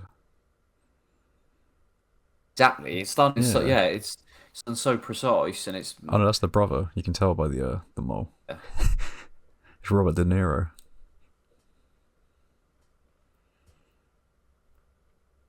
Okay, here we go. This is the best bit. This is I think this is, well, the part when she discovers the realization, but when he just gets set on fire is one of the best bits. This was written in the trailer though. When he gets set on fire, the shot of him on fire. Have we missed a bit when she finds the boxes and stuff? We haven't yet. No, it's not. It's coming yet. You see, I'm so good at the beginning, and then as it gets to the end, I'm like fading a little bit some of my knowledge. Give me forefather, for I have sinned. Like, Harry asked the father, grant me your wisdom. It's the thing of it being linked and connected to her, because she wrote in it, the seance as well. Oh yeah, look. So it does set her alight. Yes, but so that's what I'm saying about why it sets him alight. Because maybe it was meant to kill her.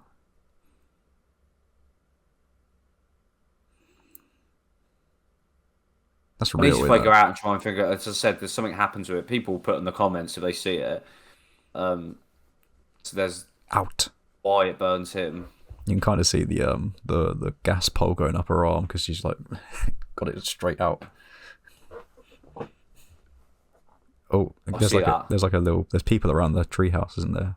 In that. Yeah, completely naked. Yeah. This is the yes, Jack. This is the bit now. This is the final day. I'm heading off to school. Day 6 in the hereditary house. Day 6. Peter is mortal. Peter is off to school. This is the realization. Yeah, that walk there. Yeah. She was just like walking like McGregor. Oh, this is it. Yeah, you see it. You see the CCTV camera now in this bit, I believe, as well. Isn't it just the camera's of protection? Oh, no. I'm pretty sure. Let's see. No, you see it there. I'm like, no. It's everything. They're watching the whole time. Yeah, it's looking straight at. See, it's a little thing. Yeah, look. You see how subtle. You see what I mean? That's definitely connected to them. I remember seeing this in the cinema. This bit coming up like that, and I had absolute goosebumps down my neck, and I was like, "Oh my god!" What? This part here now, or when the realization, or the Yeah, like that. She was. Look, and you see the top right, Peter. Look, the little thing on it. Yeah, I didn't see that. See that? Look, the little things. Yeah, little tiny details. Look. What? Did they do this on purpose? Did they deliberately set all this up so you can find it, or is this an accident? She doesn't find this. She goes home. She doesn't go in. Oh no, she does go in. Oh no, she doesn't. No, oh you're right. You see? Oh. Goes through the old stuff from the mums. Oh, I thought she was in Joan's house when she goes through the chest. No. She finds the old stuff. Yeah. Got his milk. Look how colourful everything is, but he's just grey. I know. He's like, get out of him. The music then sounded like the. She's screaming. Oh yeah, she's just screaming at him. Peter, Lee. See, now that's a complete vessel. He's basically. She's telling Peter to leave. Yes, it's not.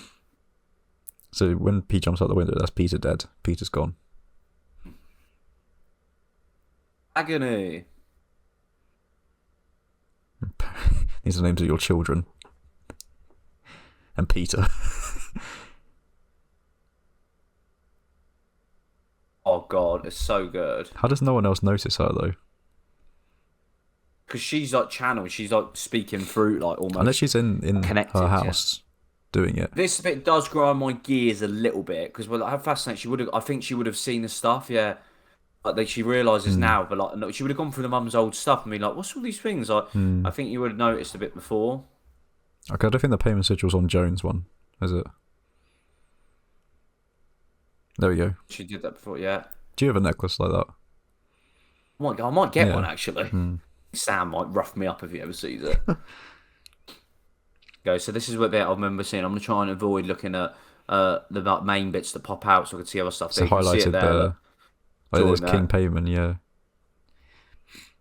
Familiars, the three heads. Look, see the three heads. So the three heads are her head, the mum's head, and the nan's head. King Payman's male. I paused it once and I read the passages. Riches to conjure of wealth and control his familiars. I remember seeing that. Yeah. His knowledge and abilities can control felines, it said then. You are Payman, Jack. That's it. There's the founder, the Jim Jones. I think that's the dad, isn't it, surely? Yeah. Her dad, he went mad. And these are all just random old people at bingo club. Yeah. Literally, it is. It's funny how there's no young people. I wonder why. Is that her and Joan? It's Joan, yeah. God, imagine that realisation, the build-up with the dread, look. What would you imagine? Oh, it'd creep you out so much. Like, you're looking for your family pictures, you just see someone that's like in your life now. You should notice, I noticed two people from the cult thing then as well. This picture here, this spot. Oh, look at that. It's that bit. Her face. Just such a sweet old lady. Jewels given to you. We do our epic Frodo world tour. She ride in the airport like that. They were just praising the picture. The family picture above the TV. There we go. Whoop. I feel like I need to watch this like breakdowns again. I need to figure out where Payman is and what he's doing at certain points of the film. I think I've provided you some good narrative. Yeah, no, but I mean, like, if he's in like Tony Collette's body right now, what's that transporting him to do? He said he's worried about his wife. He'll stay. Yeah, I think they got to get rid of him. Payman's got to get rid of him.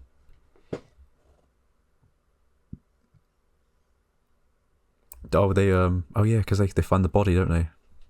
At the end. Gravediggers.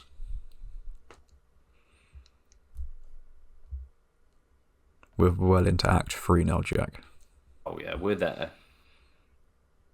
Oh, it's because there's a dead body up there. Still just that bit at the beginning, like that, where you hear the footsteps. You hear, obviously, you seriously hear that. Putting the nan's body up there. No, because that was Is it too soon? Yeah, it was the fates, yeah, but that was them preparing stuff up there, or they're living in the house up there as well.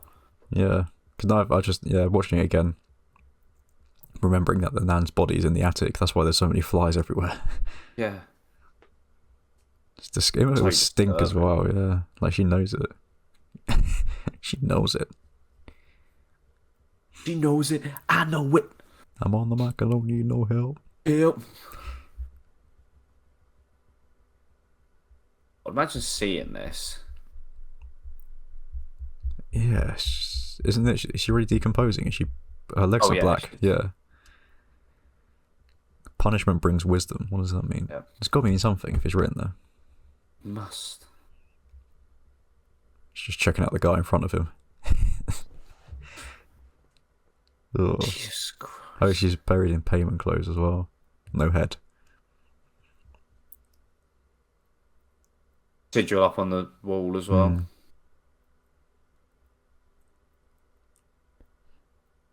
Oh, one of the other scenes I really like is when it's just got the bell. And it's like, oh, ding. Yeah. I think the teacher's part of the cult as well. Really? I think I recognise him towards the end. So now he's possessed. It's not when he jumps out the window. You said no, he's not possessed yet. It's trying to get in. That's what she's saying. Get out, Peter. He's still resisting. It's the thing. They have to take you when you're at the most vulnerable. He's most vulnerable is when he jumps out a window and dies. Yeah, essentially. Is it just a testament of how strong-willed he is? Like, are they just finding it that difficult he's fighting it, yeah. Oh, teacher, pick me. Never so smart. Teacher, I need toilet.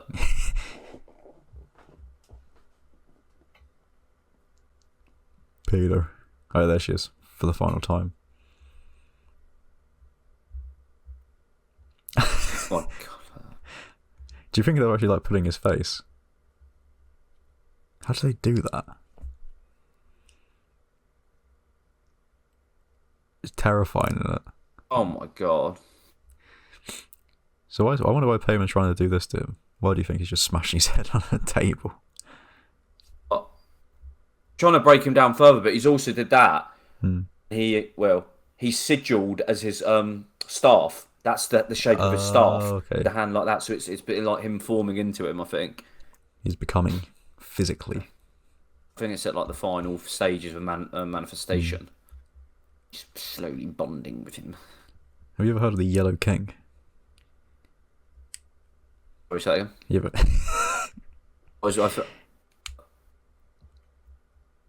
I noticed something. The dog's gone. Then this toy was gone as well. Oh, okay. No, wait. King. Remind me. I think I have. You've seen True Detective season 1? Never seen True Detective. Okay. Oh, the Yellow King is like this mythical. Good. Well, yeah, it is really good. But the Yellow King, I read the book called The Yellow King, and it's like a made-up entity that is like now transcended literature and media to be like this, like a Payman type god. Oh. And I wonder if Payman is like a Yellow King kind of figure. That me? Am I the Yellow King? That's a reenactment of the shot from the beginning when she's dead in the back seat and he's driving around. Yep. Again, he sees something he shouldn't have seen that would have killed them if he kept on going. I think you see something here. There's someone in the back there, isn't there? You finally see him break. He's been trying to keep it strong this whole time. There we go. Poor Gabriel. It always hurts the most when, like Joan. She's like Joan there. Yeah, it always hurts the most when you see like a middle-aged man start crying. So why does she care about Peter now? Because she realised everything's so crazy. She has this whole time, but it's the mix of the grief and emotion, like, and she is like struggling, and now she's struggling in the fact that she realises a possession. Actually, I think it's I know like why. conflicting. I think I know why. Because as soon as Charlie dies, Payman takes over her slowly. So if she was normal, she wouldn't have been like, you need to say sorry for the death of your daughter. This has been horrible. That's Payman deliberately doing that to her to break Peter down. Yeah, you take it as that. I don't know. I don't even see it as Payman's in her. I think that it's just slowly the cult is summoning and breaking down her will, and it's like, you're all right. It's doing that. I don't think it's affecting her love for him, but I think everything is done to affect Peter. Like, these guys aren't the main characters. Peter's the main character. Everything that happens is for Peter's sake. So like, they're not trying to break her down at all. I think it's just possessed her, and she's being a meanie to him to make him feel weak. It's disguising itself as what this actual film genre is, a family melodrama. It's showing the breakdown of the family, but in this case as well, the breakdown of the family is also contributing to him being able to be possessed. He even said then, I believe she's in the middle of they cut the bit of it, a psychotic episode. Of possession. I believe she's in the middle of possession, maybe by Payman. And they're like, okay, we can prescribe some of these pills. Payment pills. Just Sam comes around and blesses each pill like before it goes in, and he's like, what about pain killers instead of painkillers? Oh, his bit here when you hear him go, oh God. Is that what you wished? Oh God. That's what you wished. Ali had lived and I had taken his place. Yes. That's a good shot. Hear it now, listen. That scream. And he just comes down and says that. Oh, he's very Irish then. Why didn't you call the police? There's an actual thing they say with it as well. His American accent breaks a lot in this, the Irish.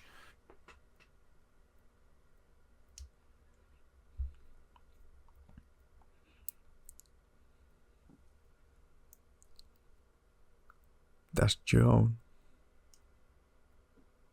Have you ever been to a seance? No. Would you do it? Yeah. No. You do one at 1 million subscribers. A seance, a live stream seance. Should we do it? 1 million, we do a live stream seance, yeah? Yeah, why not? We have to get Emma in it as well. And to make it realistic. Yeah. We'll get Joan as well. Dun-dun.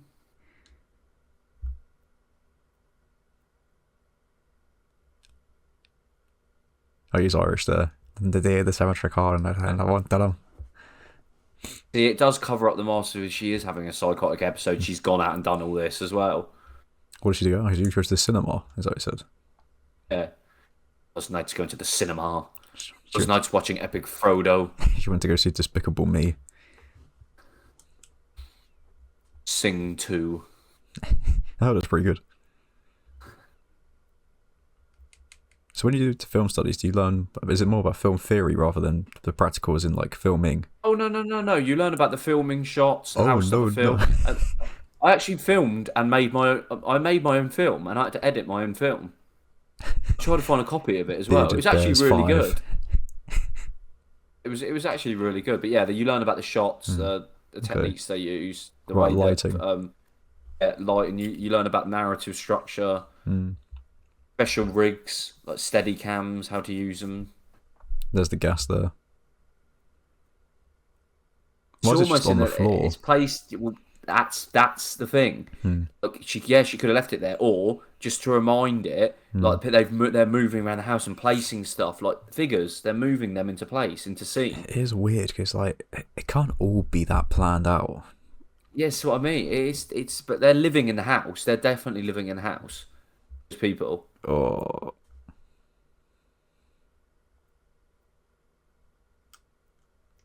It's just it's a definite choice that she's a model maker. That's her job. Okay, one of the best scenes coming up. He's just looking at his face. He's like, he's just distraught. He just doesn't know what to do anymore. He's broken. See, now is this Payman possessing her, telling him to throw it in the fire, and knowing he's going to be set on fire? Yeah, so that's another theory. Because do you know what? I think you're right. Actually, I'm more agreeing with that. Because as soon as he does that, she then doesn't have to do her face anymore. She just goes and just goes into Payman. Yeah, that's a good point. Yeah, she doesn't have to pretend to be scared anymore or horrified. Oh no, because sorry, or is Toni Collette still in there somewhere? Because she throws it in there, doesn't she? Yeah. He doesn't throw it in there. He refuses to do it. She goes, no, just grabs it and throws it in there, and then he sets a light. That's what I said to you. Why does he set a light? And again, now you can branch into different theories, but that's what didn't make sense. I think something earlier. I saw a thing like age ago, YouTube explaining why he got set a light, and I can't remember for the life of me. I have to have a checkup. He just goes, "You're sick now." Look. Casted. Said it wrong. Casted into the flames. Just Elrond's there. Like, oh, send it to the flames. No. What's the mum's name again? Paimon. What's the mum's name? God, I've forgotten the mum's name. I'm so used to just calling her Tony. And the dad's name? I'm just used to calling him Gabriel. Gabriel, yeah. Gabriel. Cast into flames. Gabriel.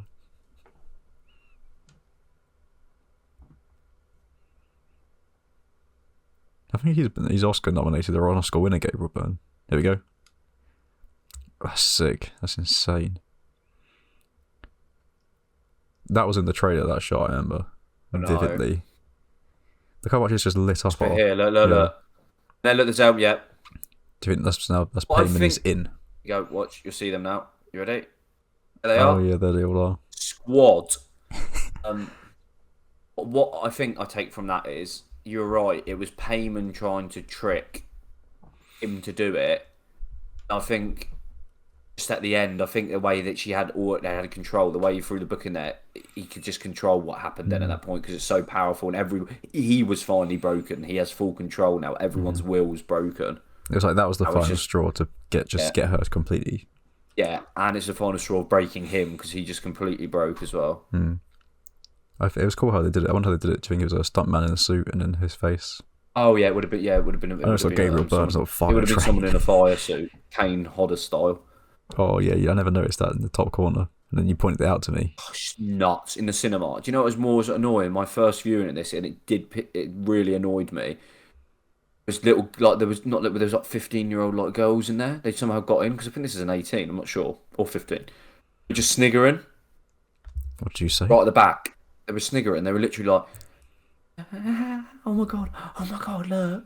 Oh my god, look. And then whenever there was a naked person, they're like, oh my god. Like, and it was literally, it sort of did, it still was really good, but it's just, that's Another That's thing negative with cinema. Joker got ruined for me by just some a little like 12 watching Joker because they probably assumed it was like a Marvel film, and they were just watching, they were just laughing, like in the scene where he like climbs in the fridge, and they're just like, "That's Batman, that is the little boy," and it's just like, oh, don't. I actually, when we went and watched, oh my god, that Scuttle, see that across the screen.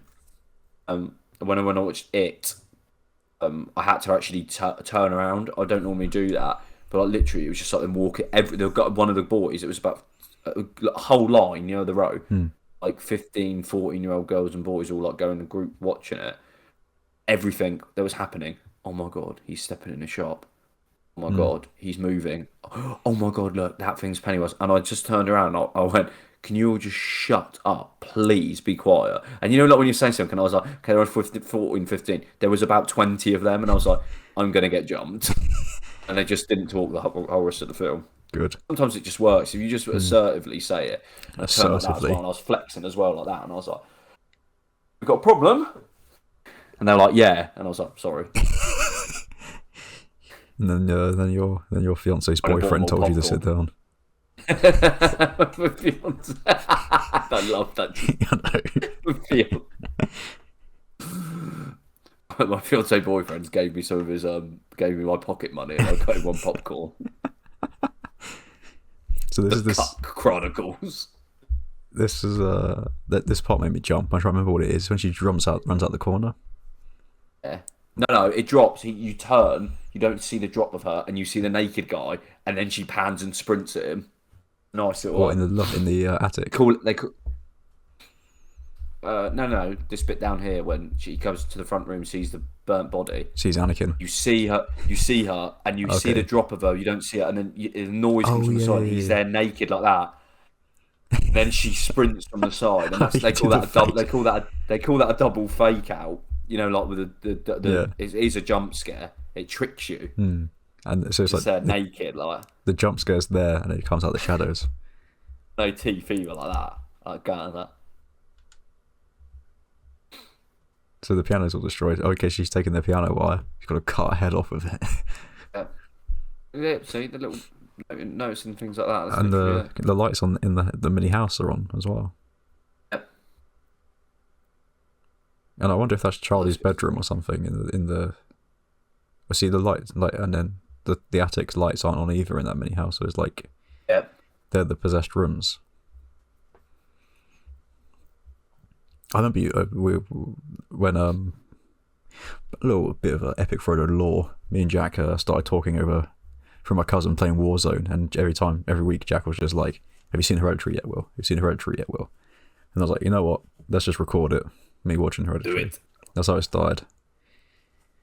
And this is how it ends. No, I'm joking. This is how it ends. And so, I guess that's it. Here he is, there's Anakin on the floor. I hate you! He's just crawling. You just see the Emperor just kneeling next to him. I sense Lord Vader is in trouble. He is alive. She was alive. I felt it. I felt it. Where is Padme? Where are my Yeezys? See, I noticed that, obviously, when I first saw it. Oh, God. Look at the hand. Just pulls out the 1911, just instantly up, like put some rounds in her. Does the Terrifier snub spin. That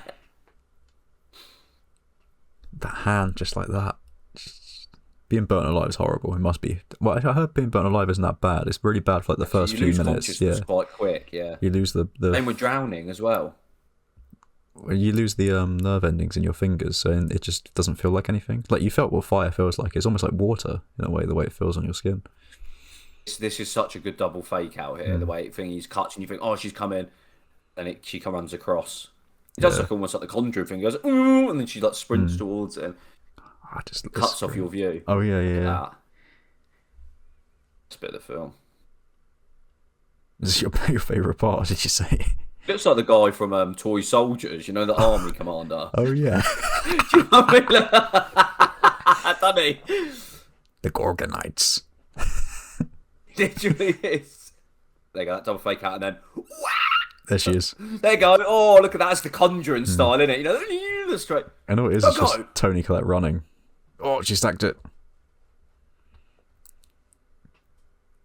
See, like, she could have got him easily there, though. Like, but it was the leading. Everything's pushing and leading. You'd be concerned how she's up there like that. You'd be like, how are you banging that? She's like, yeah. Oh, yeah, she's underneath, isn't she? Like that. Yeah, look. I feel the voice rise up in me. I'm in the... I'll just start throwing plums here and just start literally just throwing elbow. Yeah. They're walking into that little 6 points. I actually love that. Just one at a time, he's taking them all on. 16, right elbow. 17. You know it's good acting because he's dribbling. You know it's good acting because he's got Sour Patch for Kids in his mouth or whatever it's called. But it's not. Sorry, not Sour Patch Kids. It's not quite a nose bogey dribble though. That's elite acting. That's Blair Witch 101. That is. That's when you know it's good. You can get a little bubble in there as well. Oh yeah. Ugly crying, as they call it. Oh, you didn't notice that? I never noticed that person. Well, I say never. I've only seen it once. There's few of them. Look, there's 3. I see one person there. I don't see the other 2. Yeah, right next to her, left hand side. You got one person there. Then the light behind the little thing. There's 2 people's faces. I'll take your word for it. Yeah, honestly, there is. Oh, that's horrible. Just the fact there's no head. Stop dribbling. The bell ring now, don't you? I wonder why they poke out the eyes. What does that mean? I'm not sure actually. I love if they stuck on the little models of the people. Oh, it's just the part with the bell. This is the best bit. No, this is the throat. And then they go. Yeah.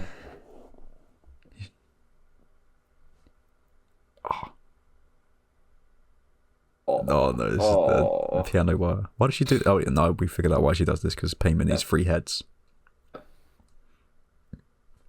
The summoning. And I love how his crown is just a little paper crown. I know. Literally, it's the Burger King crown, or the thing, or the Christmas dinner crown. It is. It's like when you go to Burger King and get. I literally did that at Christmas dinner when I had my crown on. I did that one. I was like, more meats, father. And so Toni Collette's gone. Her character's just gone. Like she's dead. But this is all Payman, or is she still conscious to this happening? Or he's familiar. I think it's the thing of in control. Even with this, not even having a host, he has this control. When you don't lost all your will, he can control familiars and control like this now. If you look at her face, it's almost like she knows she's still there and she can feel all this, but she can't control any of it. Now the little ring. Oh, I hate that. Oh yeah. She's out the window.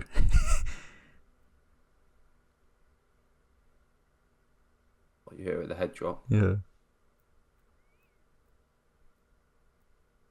Oh. So that's it. And then did you see the spirit of Payman enter him? Yeah, you see the little orb. Then you hear the possession music, that piece of music. See a fly, look, there goes the body. Yeah. See the shadow of the body? So that's Peter gone. So I wonder where Peter's gone. Like that. Where does that thing go? It's almost like his spirit's just died. Well, I want to know if Hereditary 2, where Peter's spirit fights Payman. Payman's out in the town. He hits Vegas. He's controlling everyone. That's the thing. How interesting would it be if you saw a Hereditary 2 and it's it's Payman? It's almost like the second coming. It's almost like the apocalypse now. Like they managed to summon him. Like he is a demon. Of in theory they could summon more of them. Or as they say at the end, this long speech that Joan gives now. We are your familiars. Like you wish us good blessings, and we will bid for your command. Yeah, and we will bring you wealth and knowledge. Like they're going to serve him, and so Payman's never been in a man. This is the first time Payman's been in a man since his original form. He's been which was 3,000 years ago, 5,000 years ago, or something. Then you just see them all in the background, don't you? Yeah. You see the dead dog now as well, unfortunately. Oh, why? I had to kill it because it was a scout. Oh yeah, it's because he controls cats, not dogs. No, it probably is because if you won't be able to get his familiar cats on the. I think it's all animals. It's all animals. I think it said things and it went on to say in that little scripture that on all animals and stance. It's like he's ready to draw. He's going to draw something. In the park. Snub nose ready to draw. Yep. Snubs. Yep. Yup. It's a sawn off. I like this piece of music though, it's really good. Oh, it just complements the scene. It's almost like happy in a way, isn't it? Well, it almost makes you want to be in one of these little cults, doesn't it? It's very nice. This is a cult. At the moment it's just me and you, but... No, we have an army of 12,000, Will. Oh yeah, I think it's an army of 12-year-olds. It's going to be you, like, your sunglasses on, like Jim Jones style, like... I say, listen. That'll be you. I'll be the Jesus one, the one who gets really long hair and just thinks he's Jesus. Like, don't listen to him too much, and I'm just off the rails, like walking around, like sipping on whiskey, like yeah. I'll be like, if I played Far Cry 5, and that's basically what that is. It's like a Jesus cult. So there's this one guy, and he writes their sin on their body in a knife. He'll like greed. Then you have to atone for it by having that piece of skin cut off of you. Oh god. You see that ponytail then? That's the guy. Ponytail. Yeah. Ponytail man. So he just like started it. That was literally the start of it. Obviously the grief, but he put that stuff in his Well, the start's the nan dying. You know, that's what I said. The start is the grief. Look at that. There you go. So that's Charlie's head, isn't it? Yeah. I don't think I clocked that the first time. He's admiring his work. That's their sigil. They're showing him. Look, like these are offerings. Oh, that fresh blood's just pouring out, and then it kind of crosses the boundary between like these cult people could have just like positioned the body that way, but then you see Tony Collette's body just like float up in there, and it's like there's got to be some kind of actual spiritual. Oh yeah, well, that's at that point. That's why it moved like that. And before he's getting stronger. He was even at like full strength nearly before he even possessed Peter, I think. I wouldn't say he's at full strength now, though. No. He's in it. I think he's got a lot of work to do. Yeah. A lot of things to work with him. A lot of wealth, you know. He just needs. He's like a greedy. He sits on his wealth. That's what. He's a very greedy demon. It's like a dragon. Yeah, he literally is. That's literally. You start to see that picture in the book as well. He's just sitting on gold and it's wealth. Like Scrooge McDuck. Knowledge, but that's also metaphor for the gold is his knowledge. He can provide. He might be able to tell him the winning lottery tickets. Use my knowledge, Payman. I beg you. He's like the rollover is number 27, and they're like, "Oh, thank you, Payman." It's the plot to Hereditary 2. It's just Back to the Future 2. In my film studies, you could go like this. Do you want me to tell you something now? This is how I literally could show you. So it's right. They have the wealth of knowledge now. They will use that, and they will win the lottery. They'll then delve into massive businesses. It will then branch out into organisations and then ruling the world, and there'll be the underpower, and he will control the world through wealth. Amon is Jeffrey Bezos. That is literally what I could say in there, and they'd be like, "Yes." Got it. He'd literally just drop his like notepad, and be like, "Yes." This is the best bit of the film. Oh, that's right, because Charlie was supposed to be a boy. Because she calls him Charlie. Yes.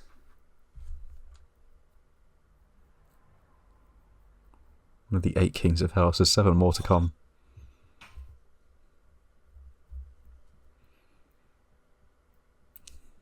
The Northwest. That's where I live in London.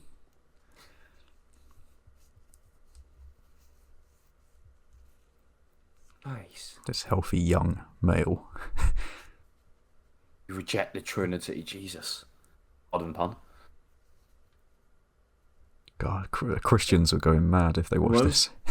And good familiars. There you go, see? Look at that. End shot of a man's just staring into the camera. Does he blink?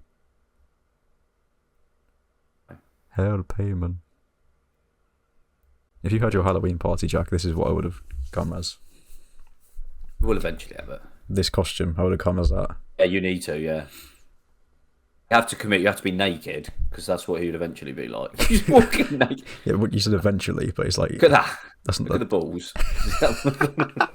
What a way to end the film. Jack's last line of the commentary. Jonathan, Yeah, no, Contrapuntal music, isn't that right, Will? You always got to have a bit of contrapuntal music at the end. What's the song called again? Both Sides Now. So, yeah, that's Hereditary. What you got to say? So, final thoughts on that, as soon as we talked about it for the whole film. That's amazing, actually. I'm surprised we were able to talk about that the whole way through. Lots to say about that. Overall, I'm just trying to end it. Don't need to review it because it's fantastic. It sits in its own class. I can't really think of another film like it. Again, it's got elements of Midsummer, and there might be some other like family melodrama films which deal with that and grief and the situation, but it's not like that. And it's towards the end, like the ending, like when it steps up the pace, the final act. Just so intense, and again, it just ends so beautifully. The end with that beautiful music like that, and just a shot on him explaining. He's just. I remember sitting in the cinema like that bit and just being like, "My God, like what is this?" Like it. When I first watched it, I was like, "This is the horror now." It's like this is like a level of horror now, or like an art level, like film which took it to a new level. Yeah, I agree. Nothing. I hadn't seen anything like this before.